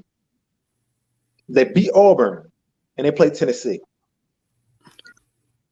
The top 4 spots, and I'm gonna tell you, if Ohio State they can only cancel like 1 more game, I think, before they're not qualified. So they're in a good spot. Clemson still has to play Notre Dame for the ACC. Mm-hmm. Say Clemson loses, 2 losses is not going to beat a 1 loss SEC. Man, this is 2020. It's 2020, man. I don't know what the heck. I don't know what that's going to happen. I'm not going to have a chance to win a conference championship. Yeah, because that conference championship is going to Alabama or Florida. That's going to automatically put them on the outside looking in. Yeah, but let me ask you this: does the committee want to put Cincinnati or BYU in front of them? No, which is why I think that they are positioning themselves to put in Oklahoma or Iowa State. I think that's what they're positioning. I don't think they want to put one BYU or a Cincinnati in. With the Iowa State though, what rank is Iowa State right now? 9th. I can't see them only reason I can't see them jumping because who does Iowa State remaining schedule? They got West Virginia, and then they're gonna play in a conference championship game. They win that conference championship game. They're gonna jump up. Texas A&M, like we just said, is they can't make it. Florida, if Florida loses Alabama, that's automatically going to knock Florida out. Cincinnati and we see what they think of BYU. BYU moved up 1 spot, so BYU definitely ain't got a shot. I think they want to give Cincinnati a shot, but Cincinnati's gonna need complete chaos up the top. They're gonna need Notre Dame to beat Clemson. They're gonna need Florida. They're gonna need Alabama to beat Florida. They're gonna need Iowa State or Oklahoma to lose a game and then win the Big 12 championship too. Like Cincinnati's gonna need a lot because I could if Ohio State for somehow like I said before, I believe that the Big Ten Conference is gonna make sure Ohio State gets enough games in to qualify for the conference championship. Iowa State would need Notre Dame. No, they would need Clemson to lose and Ohio State not to qualify in order for them to get it. And I think that's exactly what I think that they got their four set, but I think that they're positioning themselves that if Notre Dame does beat Clemson and Alabama beats Florida, I don't think that they're going to. I think that with Oklahoma or Iowa State playing one another in the conference championship, that's what's gonna propel them.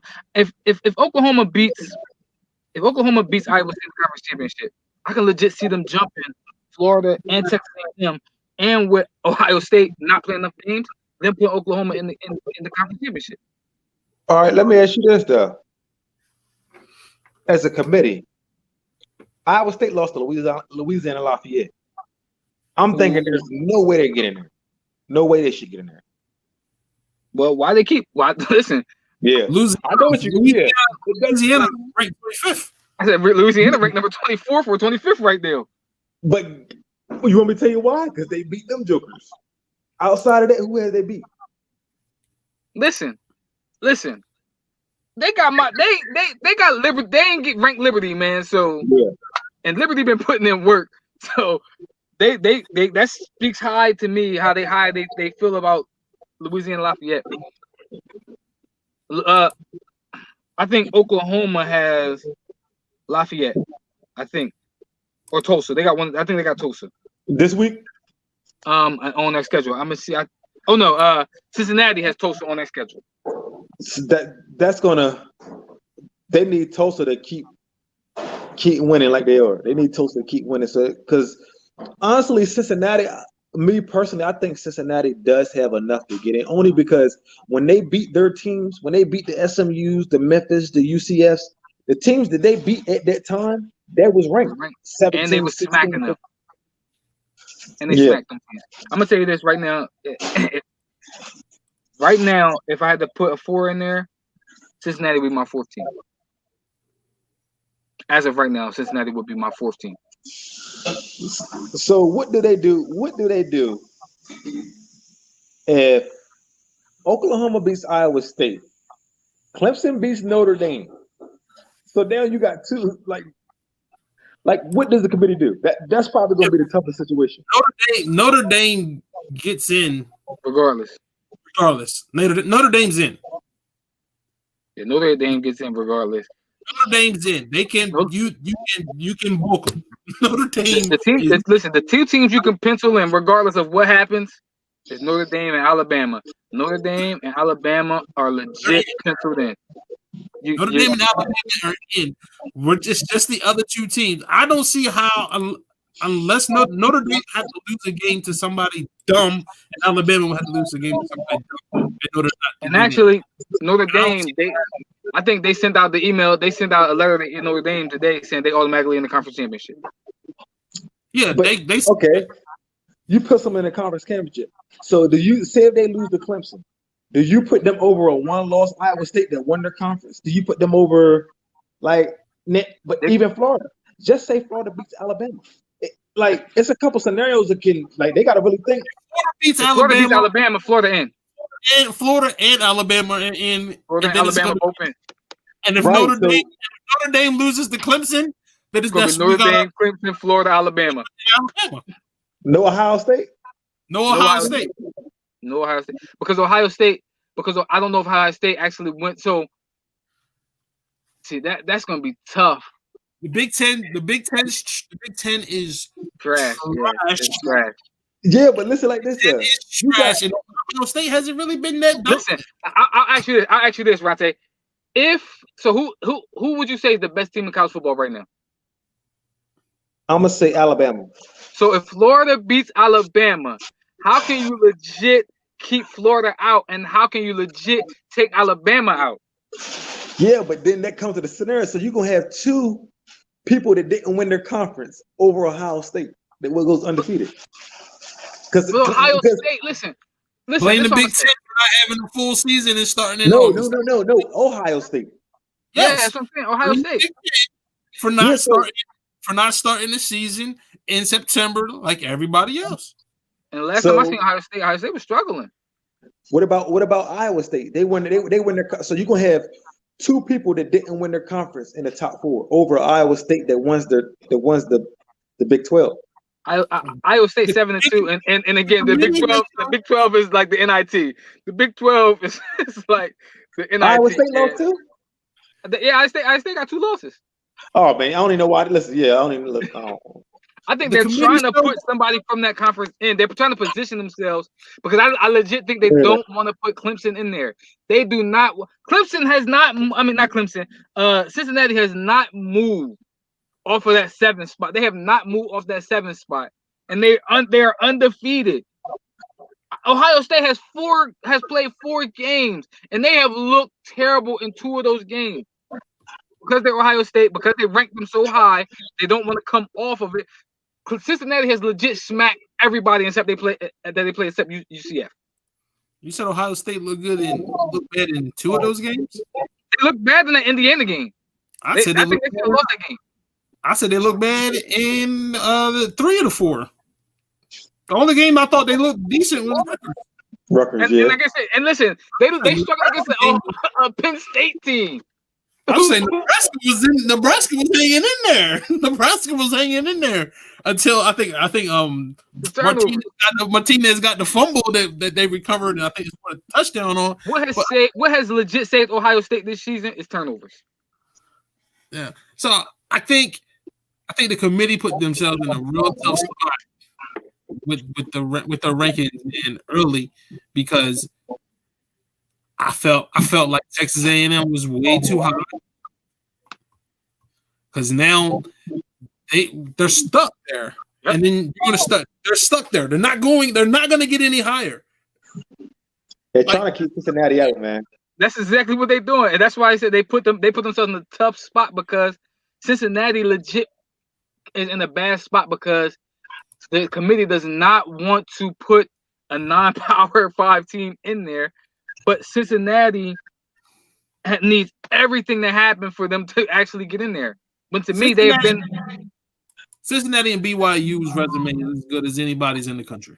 Anybody in the country, and again, like Biv gonna say at the end, the same with Liberty. Liberty's resume from where they are, they play a lot of ACC teams. They've lost to 1 ACC team.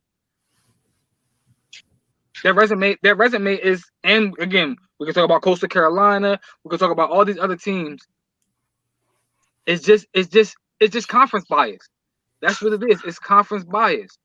Cincinnati to me is a top 4 team, and if I'm being real, listen. I just legit got impressed by Alabama and Notre Dame. Cincinnati has been smacking people all year. They've been smacking people all year. You know what they're going to do?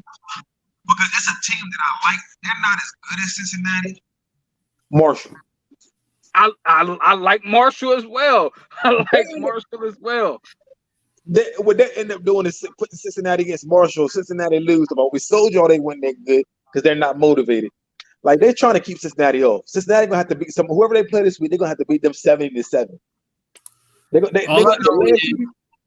Cincinnati and BYU, and another one of those non-power 5s better get at least into a New Year's Six Bowl.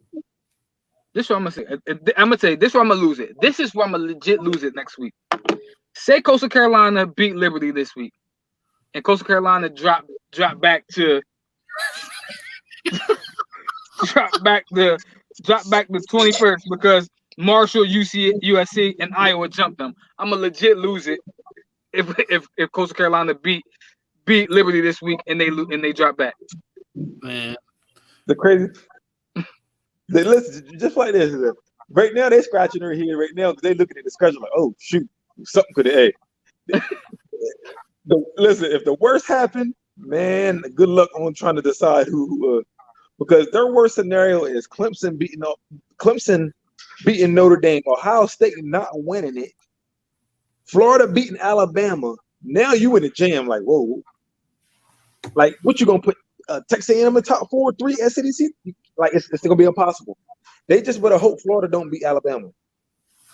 I'm telling you, I legit think I don't think that has no bearing on anything because to me, they're both in. If they lose, think that Alabama's in. I don't care what Alabama's in. Alabama's in. That's hoping that. I think the committee is hoping this scenario. They're hoping that Florida beats Alabama, and they're hoping that Clemson beats Notre Dame. Their job is easy then. Those 4 teams are in. Yep, that's it. Those 4 teams are in. If that scenario happens, there's no way that you can take Clemson out. There's no way that you can take Notre Dame out if they lose to Clemson, and there's no way that you could take Alabama out if they lose to Florida. That is the perfect scenario for them. But Clemson, tricky win. Huh? Clemson losing twice. If Clemson lose twice, they're done. They're not in. Clemson loses twice. Alabama beats Florida. Now you got something too. Now the committee's scared because they like if Clemson loses twice, they knocked out. Ohio State actually doesn't qualify. Now they're like, do I put a 2-loss Georgia in? No, I can't do that. Do I put? That's when you see if the principles and what they say is legit. Is conference championships really? I'm not interested because then you have to put in a 2-loss Big 12 champion. You have to. Yep. You have to put them in. All I know is Liberty should be ranked, and there should be at least 3 non-Power 5 teams in the New Year's Six. At least 3. It's going to be Georgia. It's going to be Oklahoma. And it's going to be Northwestern. Northwestern lost. Northwestern got smacked, right?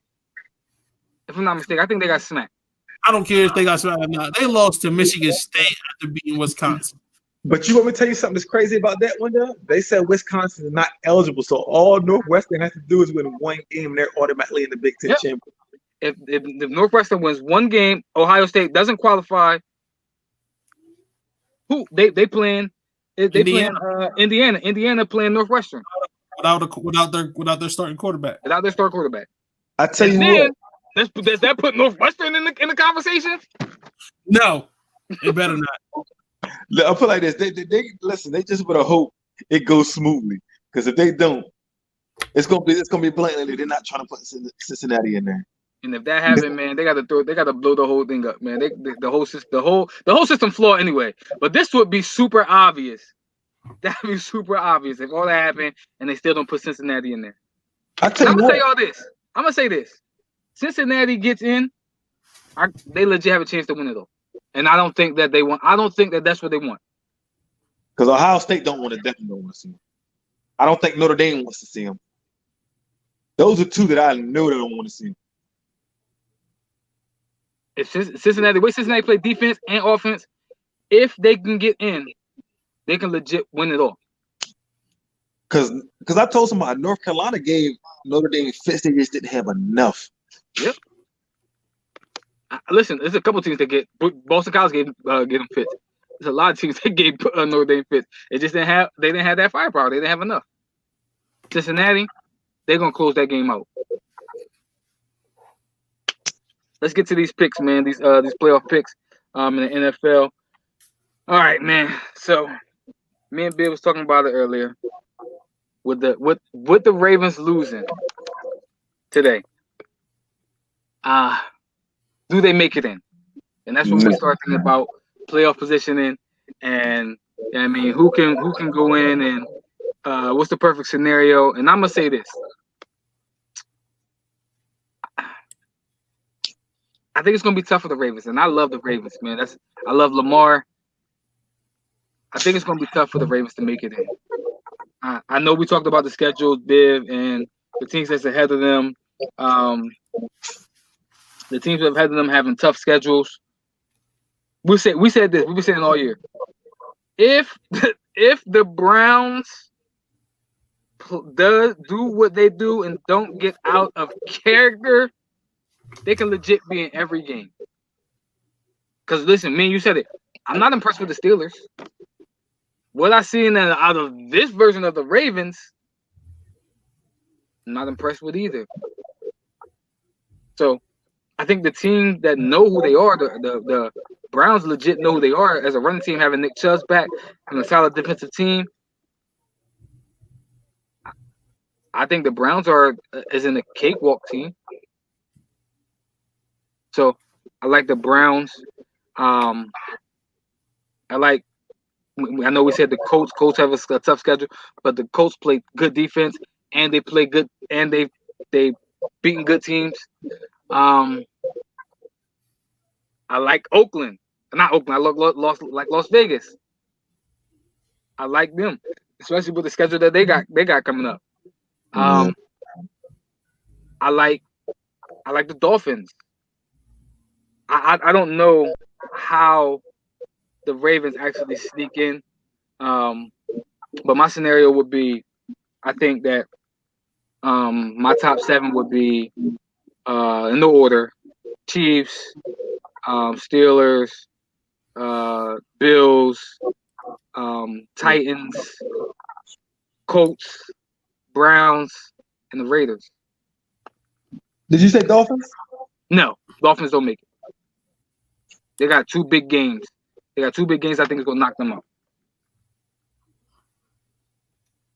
What are they? How many games they lost? 3 or 4? I think they lost 4 or 5 games. 7-4. The Dolphins. 7-4. Yeah, Dolphins 7-4. So they lost 4 games. They got 2 big games. They got a game against the Patriots, which I think they lose. They got a game against the Bills, which I think they lose. I think they get the Patriots this time. Remember, they played the first game of the year when they played the Patriots. Fitzpatrick lost that game. He threw 2 red zone interceptions. To me, it's like this: what game they play the Patriots on? Because if the Patriots, if this is the last game, they're in trouble because the Patriots are going to try to play spoiler on. They play the Patriots. So this is the Dolphins' schedule. This is the Dolphins' schedule, and this is why the Dolphins don't make it. This is the remaining schedule. They got the Bengals, which is a win. They got the Chiefs. That's a loss. They got the Patriots. Whether they win that or not, I don't care. They can win that game or lose that game because the next 2 games they got Las Vegas, which I think is a loss, and they got the Bills, which I think is a loss. Yeah, I pretty much. They need. Yeah, I get what you're saying because every game they got right now is a playoff contender. It's a playoff game. Yeah. So I don't think the Dolphins make it in. Like I said, Biv gonna give they got the Ravens at Ravens at 9th right now, Biv.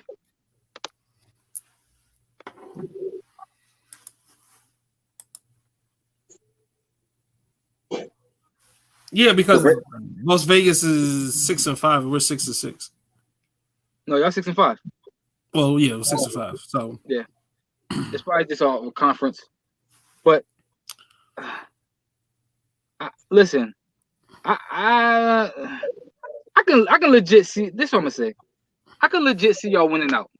I can see y'all winning out. Y'all win out, y'all in. I'm gonna recant what I said. Y'all win out. If the Ravens win out, they will make the playoffs at 11-5. But let me ask you this personally: the way they playing, you think they went up? That's what I talked to him about earlier. The way that they are legit playing right now, I can legit see them losing to the Browns and the Giants. Yeah, because they'll beat the Jaguars and the Bengals. They'll beat the Jaguars. They'll beat the Bengals. They'll beat the Cowboys. No. When I looked at that Cowboys game, I said they better come to play the Cowboys because with the players they got out and the talent, I said where the Cowboys are weak at, they're not strong at. And I'm like on defense. I don't know if they got anybody that scares the Cowboys secondary. Like Brown's not playing good right now. I think Everything they is do have. thinking no. I think they do got people that scare them. I don't think that their play caller would use them to use their players to scare them, which I've been saying all year. I think Marquise Brown can run past Marquise Brown, Devin Duvernay, and Miles Boykins can run right past everybody in this defense. A lot of people they run right past everybody in the Steelers defense. They just don't use them. Yeah, so it's like what you said. They got Ferraris, but they use them. They drive like 30 miles per hour with them. yeah, because the Cowboys game is going to be an interesting game. Because I can say this, that before this past week right here, the Cowboys looked like they were starting to creep back. And then they got back to rally. Because when I look at the Ravens secondary, I'm like, man, they should be locking stuff down. They got 3 good corners, not 2. They got 3. They got Marcus Peters, Jimmy Smith, and what's the other one name? Marlon Humphrey. You got 3 good corners, and Jokers is running past you, burning you. Marcus Peters is the zone coverage guy. His man-to-man coverage is suspect because all he want to do is jump routes. So put him in a slide. He's a double move. He's a double move touchdown guy all the time. He almost got out of the day. He's a double move touchdown guy because he loved jumping routes. He a ball hawk. He loved the jump routes. So that's why people love him though, because he gonna either get a big play on him or he gonna make a big play. Yeah, he's good at coverage. Everybody come up and tackle. So I'm not worried about our defense. It's the offense, man. Yeah, it's the offense. I'm with you. I'm not worried about the defense either. It's the offense. It's the offense, man. But what I'm saying is, like Pittsburgh last year, remember their offense was so sorry, but their defense kept them. I'm looking at it like this. You got 2 corners that's top 8 paid in the league. You got Marlon Humphreys, top paid corner. And you got Marcus Peters. He's like 7th, 8th. I'm like, y'all gonna earn y'all money. Remember how the Rams did with him and Talib? Look, we're gonna make it, we're gonna simplify. Our defense gonna step up and carry the offense. And that's all I'm saying. Like, y'all got all these high quality players in the back end. I'm a man-to-man. Like, that's also on the coordinator. But like what Bibb said is their defense is one of the things I'm not worried about. It's their play caller on the offensive end is terrible. Their decision maker as the head coach is he makes poor choices. He legit cost them the game. Today. He's one of the Do they have an identity on either side of the ball? I think they have an identity on the defensive side of the ball. Offensive side of the ball, they have an identity, but it's a dumb identity. They have an identity on the offensive side of the ball. It's a dumb identity. I don't think we have an identity on offense. We used to. That used to be our identity. I don't even think that's our identity anymore because we don't do it effectively. But I'm saying that's what y'all want to do, which is why I said it's a dumb identity because you don't run the ball effectively because people stack the box because they know all you're gonna do is run, and they know you're not gonna take shots down the field. That's a dumb identity. So all I know is we should make the playoffs. We should be favored. We should be favored in every game remaining. We should be favored, and we should win every game remaining. Y'all won't be favored at Cleveland. I'll tell you that right now. Y'all won't be favored at Cleveland. Especially if Cleveland wins this week. Cleveland is the only game y'all won't be favored at because it's at Cleveland. They're gonna be like 8-9, 8-3 when y'all play them, or 9-3 when y'all play them. I don't care what the record is. We should be favored because we're the better team. Vegas know what they're doing. Are y'all the better team though? Like, yes. How y'all been playing? Are y'all legit the better team? Yes. Y'all find ways to lose the game for some reason. Yes, we are the better team in Cleveland. That's why I said, listen, when you gave me the schedule, it won't surprise me one bit if they lose to a team like the Jaguars. Because outside of before Lamar Jackson came here, you remember they used to do dumb stuff like that. They'll beat the good teams and then get to a sorry team and lose. That's why I'm like week 17. If Joe Burrow was there, week 17, that'd be a game y'all lose. That'd be a game y'all lose because of your coach. Nah. Let me ask you this. You treat rookie quarterbacks with total disrespect. No way. Not Rookie quarterback. Not Joe. Joe different. We disrespected him the first time we played him. That was in Baltimore, man. I'm talking about Cincinnati, man. Defense travels, the offense don't. Let me ask y'all this question. And I'm gonna ask you, Rontay, because that's your team. Down throw the pit. Does Oakland I can't keep saying Oakland. Does Las Vegas make it? I think so, just because of the schedule. I think so, just because of the schedule, because they already beat Kansas City. We can beat the Chargers again. We can beat the Broncos. We're gonna beat the Jets. Dolphins game is gonna be a huge game because we both gonna be needing that game. I think y'all need 2 of these games. I think 2 of these games are tough. Heck, I think 3 of these games is tough. Man, every game is tough after what I seen last week. What I seen last week, I went to see, man. Look, I couldn't believe it. When I seen Julio Jones, and I said, "Yeah, we good." What do we do? Like, I'm trying to think. What was the game? What was the strategy? Because it ain't no way you telling me that was it 46-3. It ain't no way you telling me 43-6. That's the reason why y'all don't make the playoffs. But the thing is, that game last week against the Falcons, that loss is gonna be the reason why y'all don't make the playoffs, man. But the thing is that I think we have because we have hiccup games, but we'll turn around and beat the teams we're not supposed to beat, like the Chiefs. We beat the Saints, the Chiefs. Like we beat these jokers. We beat the Saints, the Chiefs, and we beat somebody else we wasn't supposed to beat. Y'all beat the Saints. Y'all beat the Chiefs. Y'all beat. Yeah, I mean y'all beat the Browns, but y'all better than or at least just as good. That's the team I said we wasn't supposed to beat. Like the team, like y'all can legit beat the Chiefs again, but then to turn around and give up 43-6 to the Falcons. Like we didn't pick games this week because it was Thanksgiving, but I would have penciled that game in as a dub. Man, who didn't have that? I guarantee you, if you played a ticket, you had that game on there, and that was the reason why you lost last week. Honestly, with me, I didn't even take my squad because I looked at the percentage, like what I do sometimes right before the game. I looked at the percentage of everybody who was taking them. I said, "Oh no, I am not taking them. It's 100% money on the Raiders." I left them alone. Who got me with point spread wise with the Giants? I picked a 10-teamer, and they was my last team. And I was like, why did I pick these jokers? Like they're just like that. But the Raiders, I went to sleep. I couldn't figure it out how we lost. I'm like, people asking me, I said, you know what? I don't know. Yeah, I'm looking at the schedule, like you said, man. They got the Jets, and the rest of those games. I'm gonna be honest with you, they toss ups. Yeah, I can say all these. And listen, I'm gonna be honest with you too.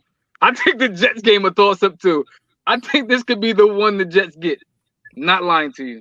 I think this could be the one the Jets get. I said it's all depending on who play. Because right now, I don't think Josh Jacobs gonna play. And if Carr can't win you with his arm, man, look, because the Jets have been playing. I don't know why they put Darnold back in there this week. Because the last 4 weeks, Flacco's been balling. And that's your franchise quarterback. I mean, you got to see. You legit have. I'm with you, but you legit have to showcase. You have to showcase Sam Darnold because you're going to try to trade him. So you have to showcase. But I don't know if he was 100% back. I think they rushed him back. Hey, listen, Sam, are you 75%? All right, you gotta get out there, bro. We gotta figure things out because we could have the number one overall pick. We gotta figure this thing out quick. That's why I'm saying playing this week. That's why I'm saying playing so they can lose. They make sure they get that Trevor Lawrence, man. That's why I'm saying playing. Yep. Flacco almost won a couple of games. It was Flacco like, messing around when you like 3 games. Hold Flack. on, brother. That's not why you here. That's not why you here. Hey, who told you to hit Denzel Mims downfield like that? Adam Gates was like, whoa. That wasn't in the game plan, Flack. That wasn't in the game plan. I tell you what, the ref saved them for a victory last week. When they played the Chargers, that last play of the game, it was pass interference, and they didn't call it. I said that was game. Yeah. They would have been. It would have been 1st and 1 on the 1 yard with 1 play. And then the Patriots, Adam Gates had to call him and say, "Hey, man, what you doing? Throw an interception." Right on cue. Yep. Listen, they ain't playing around. That's why I said, "Hey, Sam, you ready? Sam, we need you. Get out there. Get out there, Sam. Get up out of there, real quick." I said before we move on to some of these other picks, right? I got a question for y'all since we talked about the Chargers. Does Anthony Lynn lose his job? Yes. No. I think they're gonna get Jim Caldwell. I think he's gonna get the Jim Caldwell treatment. He gonna lose his job, bro. I'm gonna say this. I'm gonna tell you why I think he loses his job. Like it's everything he made, everything that happens with the Chargers is like boneheaded. Like everything. Like the last game they played, Hail Mary, they get down there like, all right, all I gotta do is just go in and I gotta give myself a shot. And then he ran the ball. Stop. And I said, that sums up that sums up. Hey, you sure he made that play call? I don't know who called it, but he the coach and he black. Just being real. Yeah. Anthony Lynn is probably going into the season, man. Yeah. It's just what it is. Like we said, you ain't think Alvin Gentry's supposed to lose his job? Anthony Lynn got a loaded team. His quarterback legit put him in a position to win every week. Every week, Justin Herbert puts that team in a position to win every week. And every week, somehow, some way, whether it's Anthony Lynn or whoever, finds a way to lose that game. Yeah, he's going. I guess you're right.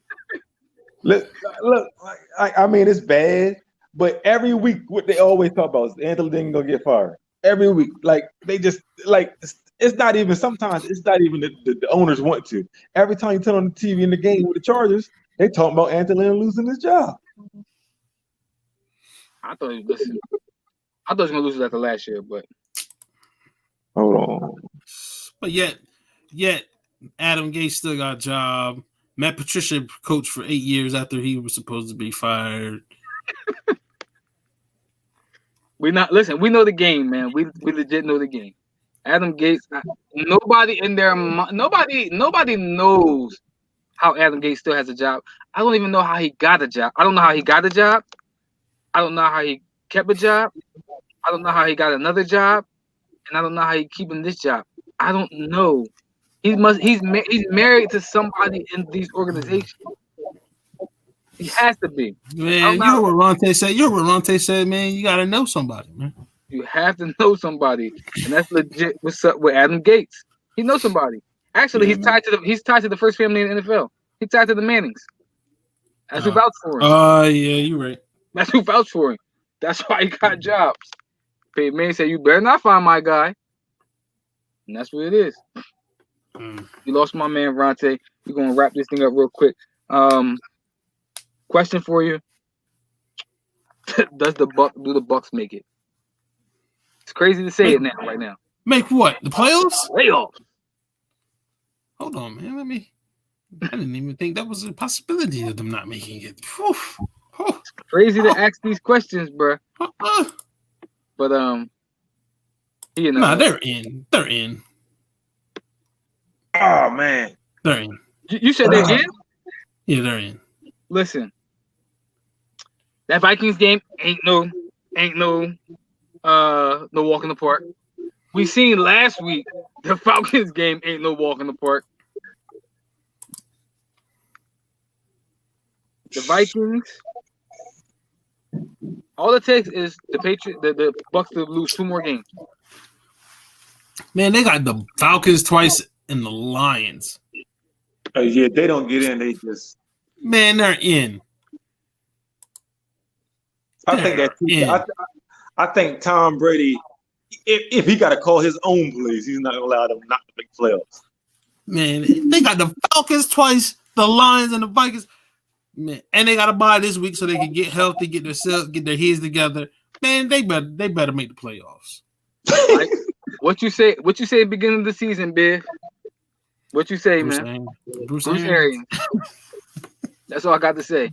That's all I got to say. Every week, my man Bruce Arians is out here. Every week, Bruce Arians talking about Tom Brady should have made that play. Tom Brady should have. At what point did Tom Brady get mad and be like, man, listen, I'm about to turn to James Winston out here. I'm about to turn to James Winston out here. Because guess what? You know who they fired first? Ain't nobody firing. They ain't firing Tom Brady first. Bruce Arians be on the first thing smoking. First thing smoking. I told you, man, he was the weakest link. Like I couldn't figure out, and nobody else. I was like, you know what? I'm gonna go with him because I don't think it's gonna be the guys on the field. When you said it, I was like, man, Bruce Arians. And then the season started to play itself out, and I'm like, my man Biff was on to something. Bruce Arians legit is out here costing them games, and he out here every week talking about. It's everybody else, man, the play worked. Tom Brady ain't make the play. He ain't make it happen. You know what? Hey, Mike Evans was where he's supposed to be. It's Tom Brady's fault. Tom Brady, I got 6 of them things. What? I can coach. Listen, this is where you can insert Kyrie Irving. You can insert a Kyrie Irving shirt. We don't need no coach. The Bucks can legit. We don't need no coach. Tom, what you want to call it, Tom? What we doing? No. Because Bruce Arians ain't it. I'm sorry. And that's why that's why I have to ask the question: do the Bucks make it? Man, they got 4 games, 2 against the Falcons and 1 against the Lions. If you can't win 3 games, yeah, I think they win it just on talent alone. I think they get in, but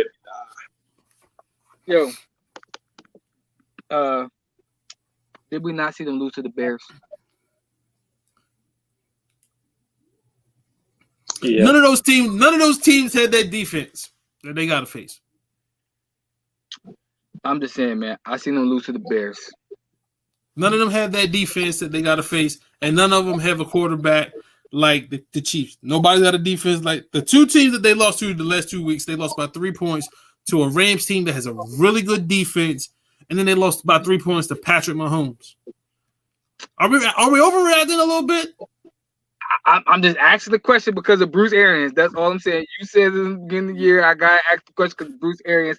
And what I just seen the Falcons do to the Las Vegas Raiders, I got to ask the question. Before you against the Las Vegas Raiders, and listen, I seen if Julio and Calvin Ridley and them, they can go out there and win the game. Hold on. What did the week before last, right? Didn't we just see the Saints Molly Watt, Matt Ryan, and the Falcons? We did. And it wasn't like the Falcons were juggernauts on Sunday. Like that offense wasn't that good. Matt Ryan only threw for like 150-something yards or something crazy like that. They turned the ball over 5 times. They turned them over 5 times. Yeah. The Bucks fine, man. Bucks fine. Listen, Bruce Arians English. The Bruce Arians effect will go in wild card weekend. Let me just tell you this. They won't get past wild card weekend though. I seen Tyreek Hill go for 200 in the first quarter. You telling me Julio can't do that? Absolutely. All right, then. That's all I'm saying. And listen, but twice? Listen, he didn't even do it twice. That's what I'm saying. He got to do it twice. No, he doesn't. Julio gonna do it one game, and Calvin Ridley gonna do it another game. He don't have to do it twice.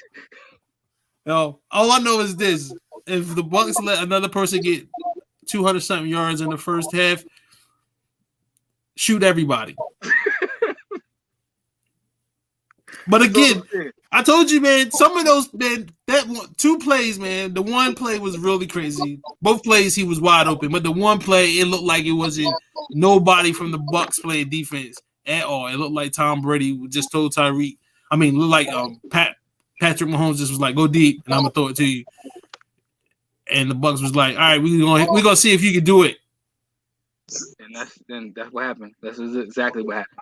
Twice, in my opinion. Twice in my opinion.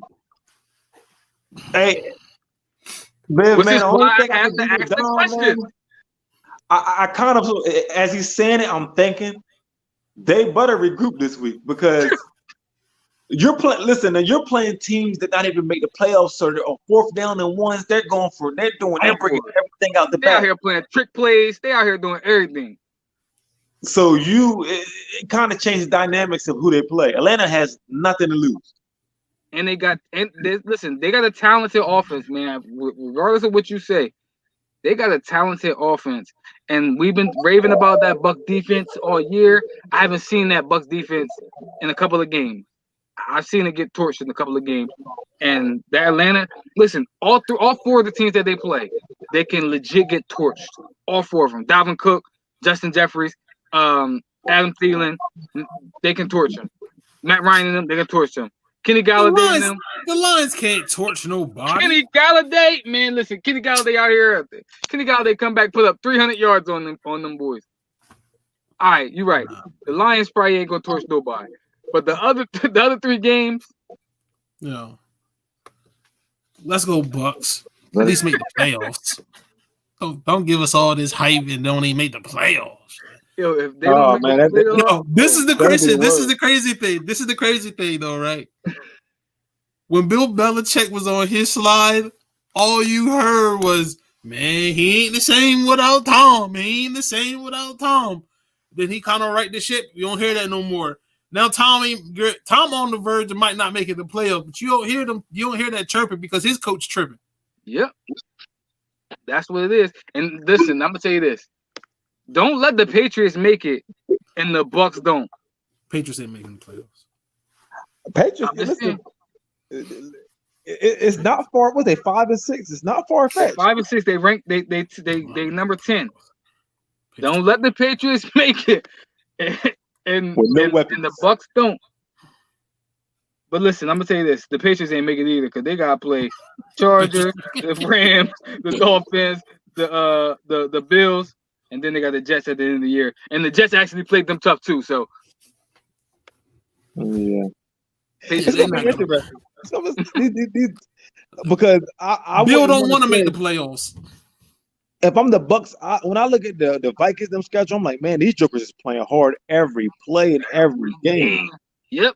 So I don't want to play them. That's why I'm asking, because I legit think Dalvin Cook about to come in here. Dalvin Cook and them about to come in here and light them up. That's how I feel. Well, that's 2 weeks away. The Bucks got a bye week this week. They can get their heads together, work out a few of the wrinkles and stuff like that, and they'll be fine, man. I hope so, because I picked the Bucks to make it to the playoffs.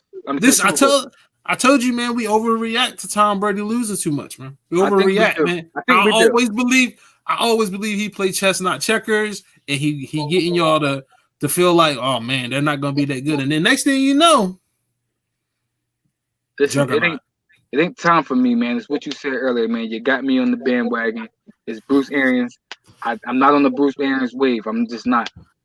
I've never been on the Bruce Arians wave. I've never felt his offenses. It's boom or bust. I thought it was exciting with all them pieces, but now I'm like, man, Bruce, you didn't turn the goat into Jameis Winston, boy. I tell you, you turned the goat into Jameis Winston. So who's the best team in the NFC?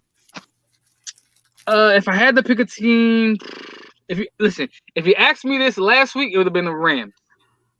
But this week, I can't disrespect them. It's the Saints. You gonna say it's Russ in them, ain't you? Nah, I don't like the defense. I'm gonna say it's just like the NFC is the NBA East, man. Yep. It's wide open. There's no definitive best team. Like it changes almost quarter to quarter, man. Because something like Seattle looked like the best team in the NFC for the first quarter last night, and then the Phillies stayed in the game the rest of the game. So are they the best team? I would say no. The Seattle's like the best team. The Rams lose on a field goal to the 49ers after Aaron Donald got him a freaking fumble recovery for a touchdown. Like, I don't know who the best team in the NFC is. Like, if I had to pick the day, the Saints beating teams with a backup quarterback. It's not even. Listen, I don't know what Taysom Hill is. He's a backup quarterback. He'd back up everything, man. Like he was a number 3 tight end. He was a number 2 tight end, the number 3 quarterback, the number 4 running back, the number 7 wide receiver. I think he long snap. People with Taysom Hill. That's what I'm gonna say. They out here beating people with Taysom Hill playing quarterback. So I don't know, but if I had to pick a team who's playing the best, it would be the Saints. It would be. This is what I'm gonna say. At their best, I'm still gonna stick with the Rams. At their best, I'm gonna stick with the Rams. Do you trust Goff? That's why I can't say they're the best. But do I trust Drew Brees in the playoffs? I don't trust Drew Brees right now in the playoffs either. I mean, listen, he got jerked the last 2 years out of a bad call. Be that as it may, did he not lose to the Vikings last year? He lost to the Vikings last year. He did lose to the Rams on a trash play. He did, but he lost. He got beat by the Vikings on a Hail Mary. You just named three years that he had nothing to do with him. He did lose last year that had something to do with him. The Rams? No, the Vikings. To the Vikings? No, I thought they lost because Kirk Cousins played out of his mind. Okay, so do I trust Sean Payton in the playoffs? Yeah, I trust Sean Payton in the playoffs. Listen, I don't know, but this is what I'll say. Again, it's wide open. It's wide open over there. I don't trust Jared Goff. This is what I'll say. Jared Goff is not the reason that they're winning. He is the reason that they're losing. He is the reason that they're losing. But they don't ask him to do much. They just ask him to manage the games. And that's why I trust the Rams, because they will ask Drew Brees to do a lot. And if he goes up against that Rams defense, I gotta trust that. I'm gonna trust Aaron Donald over Drew Brees right now. Who has the number 1 seed? Saints. Saints, yep. See, that's the problem. They get the bye. Would have been 17 this week. They the team to get the bye. Mm-hmm. So I still think teams can go into that dome and win.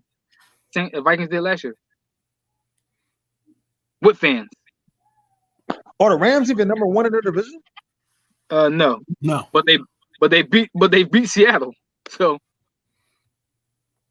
yeah, that's gonna be. It's gonna be like Biv said. This is like the East in the NBA. Each week, it's wide open. I would say the Saints is playing the Giants gonna win the NFC. Okay. You know what I mean? Like, I'm just being real. Like, I feel like the Saints are playing the best. I still think Seattle is probably the best team on paper. On both sides of the football. So I don't know. Because I thought the Bucks was the best team on paper. I thought that too. But I think they got too much, man. I just think they got too much. Too much talent on them. I don't think they have too much talent. I think, like Biv said, you have the wrong coach. Tom Brady is a low to high quarterback. Yeah. Bruce Arians is a high to low coach. Bruce Arians, you have to put a system in place that is best for your quarterback. And if that guy got 6 rings, I'm kind of tend to listen to what he likes to do, because I have 0. And all the pieces around Tom Brady fits the way Tom Brady actually wants to play, not the way Bruce Arians wants to play. Yeah, I mean, I don't know what. Go ahead. He better use his buy wisely. I tell you that. Most definitely. I just felt like when you go get a quarterback, especially one with Tom Brady's stature, you have to change the system to fit him. You don't make him adjust to your system. Like, we're talking about a guy that's been in the league almost 20 years. He's been playing within the same system pretty much his whole career. Like, why would you change that when it's obviously worked? He won 6 rings playing that way. I don't understand why. I can understand if you would still have some of your plays in there, some of your calls in there, some of your terminology in there, but you definitely gotta be able to get Tom Brady comfortable within his system first, and then slowly put some of your play calling in there. I just got one question to ask both of y'all. Who's the speedster on the Bucks? Who's the guy that takes the top off the defense? I guess honestly, I think they just go by size. You got 2 big receivers. You got Mike Evans and Godwin. I think they go by size more than speed. So that answer, I would say none. They have like you said, they have nobody take the top off the defense. Yet you still want to play bombs away football. Yeah, it's 50-50 jump balls on those deep balls. You don't have a guy that's just going to get on top of guys and blow them out. Even though Mike Evans can run, don't get it twisted. He can run. Chris Godwin can run, but I wouldn't necessarily say those guys are speedsters where they're going to take the top off the defense. And I told you, I feel like Godwin works better in the slot and in between the numbers. Scotty Miller. Scotty Miller is a speedster. He's the speedster. He's one that can take the top off the defense. Yeah, but he's the fifth receiver. He's like the 5th option. He's like the 5th receiver and like the 9th option to throw the ball to. Because I would say you got what, 2-3 tight ends? 2-3 tight ends. You got about 5. You got about 5 wide receivers. You got 2 running backs. I was going to say because Cameron Brate, OJ Howard, and Gronk, they're gonna get the ball before Scotty. Heck yeah. Like Biv told me before when I asked what was the weakest link on the defense, on the team, and he said BA is Bruce Arians. I agree with him. And it's the other guy. The other guy, Todd Bowles. Todd Bowles. Oh my god. They link together. Todd Bowles. I used to be like, man, Todd Bowles, he getting the bad rap in with the Jets. He kind of showing his ugly face again because that defense it kept looking like it was gonna get better and get over the hump, and then this year it finally looked like it was there, and now it's coming back. It's not a good look. Well, last question for y'all today, which it really is irrelevant, honestly, but I gotta ask it because it's the people love to talk about it, so we gotta ask: who wins the NFC East? Exactly, people. Nobody cares. I was about to say something. Man, listen. Alabama wins the NFC East. Notre Dame, Clemson. I'll say this though. I'll say this. For as bad of a rap that these teams are getting this year, 2 teams have been competitive all year, and that's the Giants and the Washington football team. Those teams have been consistently competitive all year. I'll give them their props. I feel like the other 2 teams, the Eagles and the Cowboys, totally different situations. Both of them dealt with a lot of injuries, you know what I mean? But at the same time, they haven't been playing good football either. So, I'm going to tell you this about the Eagles, though. Their rebuilding process is going to be a long rebuilding process. Hey, brother, we about to. Hey, don't speak that on us, man. Don't speak that on us. Hey, yeah, listen. Listen. The Eagles have a lot of holes, a lot of places. Their secondary sucks. Linebacker sucks. The D line is good, but they're aging. When you go to the receivers, I don't know. They got a name. for the day, man. I can't keep talking about Sack now. Go ahead. Look, I'm just saying, man, that's gonna be a long, rough rebuilding process. Because I think the Redskins going up, Listen, the Giants are going up in the division, and I think their roster, man, like I think age is gonna play. I'm gonna tell you what's crazy about what you said. The two best teams in the division are the Eagles and the Cowboys. The two best teams in the division. So, the teams are just playing bad. They playing bad. It is what it is. I don't think the Eagles rebuild is going to be that tough if they do the right things. I agree. I believe Carson's time in Philly is over. Oh man. I'm not saying that he's I know. done. I just think that after he didn't win the Super Bowl and Nick Foles won the Super Bowl, that should have been it for him. Because for the rest of that time, every time he didn't do something, it was going to be he's no Nick Foles. They're going to nitpicking. You know what I mean? Everything he does. Like they're going to compare everything he did. Everything he did last year is irrelevant right now. What he did last year, he carried that team to a division title and into the playoffs. He carried them. Yeah. And this year, they expect him to do that same magic in the same scenario. Sorry, man, he couldn't do it again. He couldn't be that great again. He was great last year. Great, given the situation that he was in, he was great last year. He couldn't be great again, especially with no weapons. Every time he snapped the ball, he's running for his life. It's like 1-2 height. 1-2 height sack. That's what he looks. My man is on pace to have the third highest sack rate in NFL history. Man, yeah.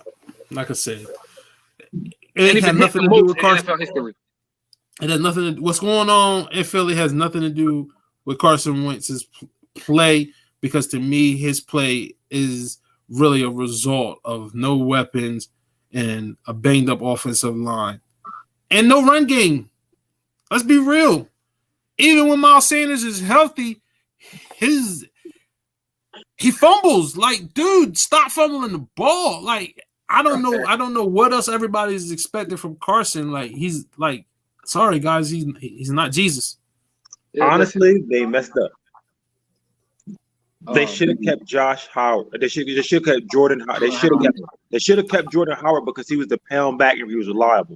Miles Sanders was young and you didn't know what you was getting from him. So you just gonna cancel him out and make him the lead back to. Listen, this is what I'm gonna say. Now I'm gonna get up out of here. We're gonna wrap it up. When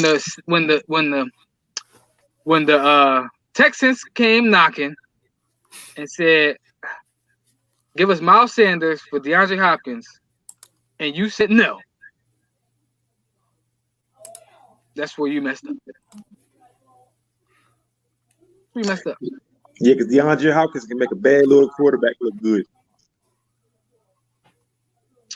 We seen it, man, and I'm not saying that. I'm not saying Kyler's bad, and I'm not saying Josh Allen is bad, but we see what a number one receiver can do for your team, can do for your quarterback. Yeah. Hey, listen, Russell Wilson ain't never sniffed 50 touchdowns in a season. He got DK Metcalf. We out here talking about MVP. He about to win. He about to score. He on pace to have 50 touchdowns. But the only thing about Russ, though, man, long as the Seahawks had Russ, they had a chance to win. Yeah, listen, I won't say they had a chance to win, but they have always been relevant. They've always competed because they had Russ. Same thing with Carson, except this year. What I mean is the win, not the suit. Like, think about last year, how they had no names. They had just and they was still there. They was like, honestly, I say Patrick Mahomes is the most talented because look what he's surrounded by. I think Russell is the best quarterback in the league. I legit like me and Biv talk about it. I don't think Pat is the most talented quarterback in the league. I think that is Lamar. If you give Lamar weapons, the weapons that Patrick Mahomes has, that offense will be scary. But Patrick Mahomes, He got no track stars out there. I don't know if Patrick Mahomes is the best quarterback in the league. I don't even know if Russ is the best quarterback in the league. I don't know who the best quarterback in the league, but I'm lying. Like I said on the show before, if I had to pick a best quarterback in the league, if I had to build my team with one quarterback, it would be Lamar Jackson. Drew Lock. Drew who? Man. Man. This is my man named D Hitting. He looked better than Drew Lock on Sunday. I'm just poor fella. I'm just saying that, man. Listen, Patrick Mahomes is in a great situation. The weapons he got. He is. And nobody else got those weapons that he got. Nobody else. It's sad to say we ain't never gonna see him without those weapons. I take that back. Tom Brady's got those weapons. Oh yeah, sorry. I forgot about you, Tom. But they ain't look like it on Sunday. Listen, they ain't look like it all year. They ain't look like it all year. Yo, on paper he has the best Cooper. He has the best. Yeah, on paper he has the best. That's the best offense I might have seen ever. The best group of weapons I've ever seen in my life. Ever. Maybe Peyton Manning's weapons. No. Nah. Three. He's never had. Antonio Brown is who's the third best receiver? Antonio Brown or Godwin? Yeah, that deep. Antonio Brown legit probably is their best receiver. And then Godwin is their third best receiver. I don't know, man. Peyton Manning ain't never had a third receiver that was as good as either one of those two. And then he got 3 tight ends. And two bell cows. Yeah, that's a shame. Yeah, Tom Brady, Bruce Arians, man. I'm sorry, Bruce Arians. You got to go after this season, man. Just start. Yeah. All right, y'all. Listen. Final thoughts on. Final thoughts. I know what big final thought gonna be. This is the time of this segment, man, where we just give final thought. Yeah, I mean, say something to the folk. My final thought is, with the holidays coming up, Thanksgiving just passed, football season, COVID happening, all the canceled games. I'm gonna just say, be grateful. Be grateful for the things you do have. Love on your loved ones, and just live in the moment. That's my final thought. You know my final thought. Till it happens, either expand the college football playoff or don't have it. It's too many good teams out here. Either expand it or don't have it. I'm gonna say that until it happens. I guess it's in a couple weeks, and then I'm going on a new campaign. I'm not gonna. I'm not gonna tell you. I'm not gonna tell y'all what it is, but like I said, we're gonna be here for the next couple of years. It's gonna be a final thought for the next couple of years because they ain't gonna happen. That's never gonna happen. It's never gonna happen. Oof. This was definitely a nice little session I can do because I have free time, so I definitely can discuss. I come more prepared on the sports side. Definitely. You good, cuz. But we want to thank you for your time, bro. We want to thank you for your time, man. Appreciate it. Definitely thank you for your time. Like we say all the time, man. Anytime you want to come on, talk to us about anything, sports related, hip hop, whatever. Hit us up. We definitely love having you. especially talking about dropping knowledge on your side of the business and what you do. And I enjoy the sports talk. You know what I mean? So I'm excited about all of it. Thank you for coming on, and we appreciate it. Um, listen, if y'all like the show, make sure y'all subscribe to our YouTube page, our Facebook page. Follow us on our Instagram. Say something to us on Twitter. We on all platforms. Our link tree is in our bio on our Facebook page.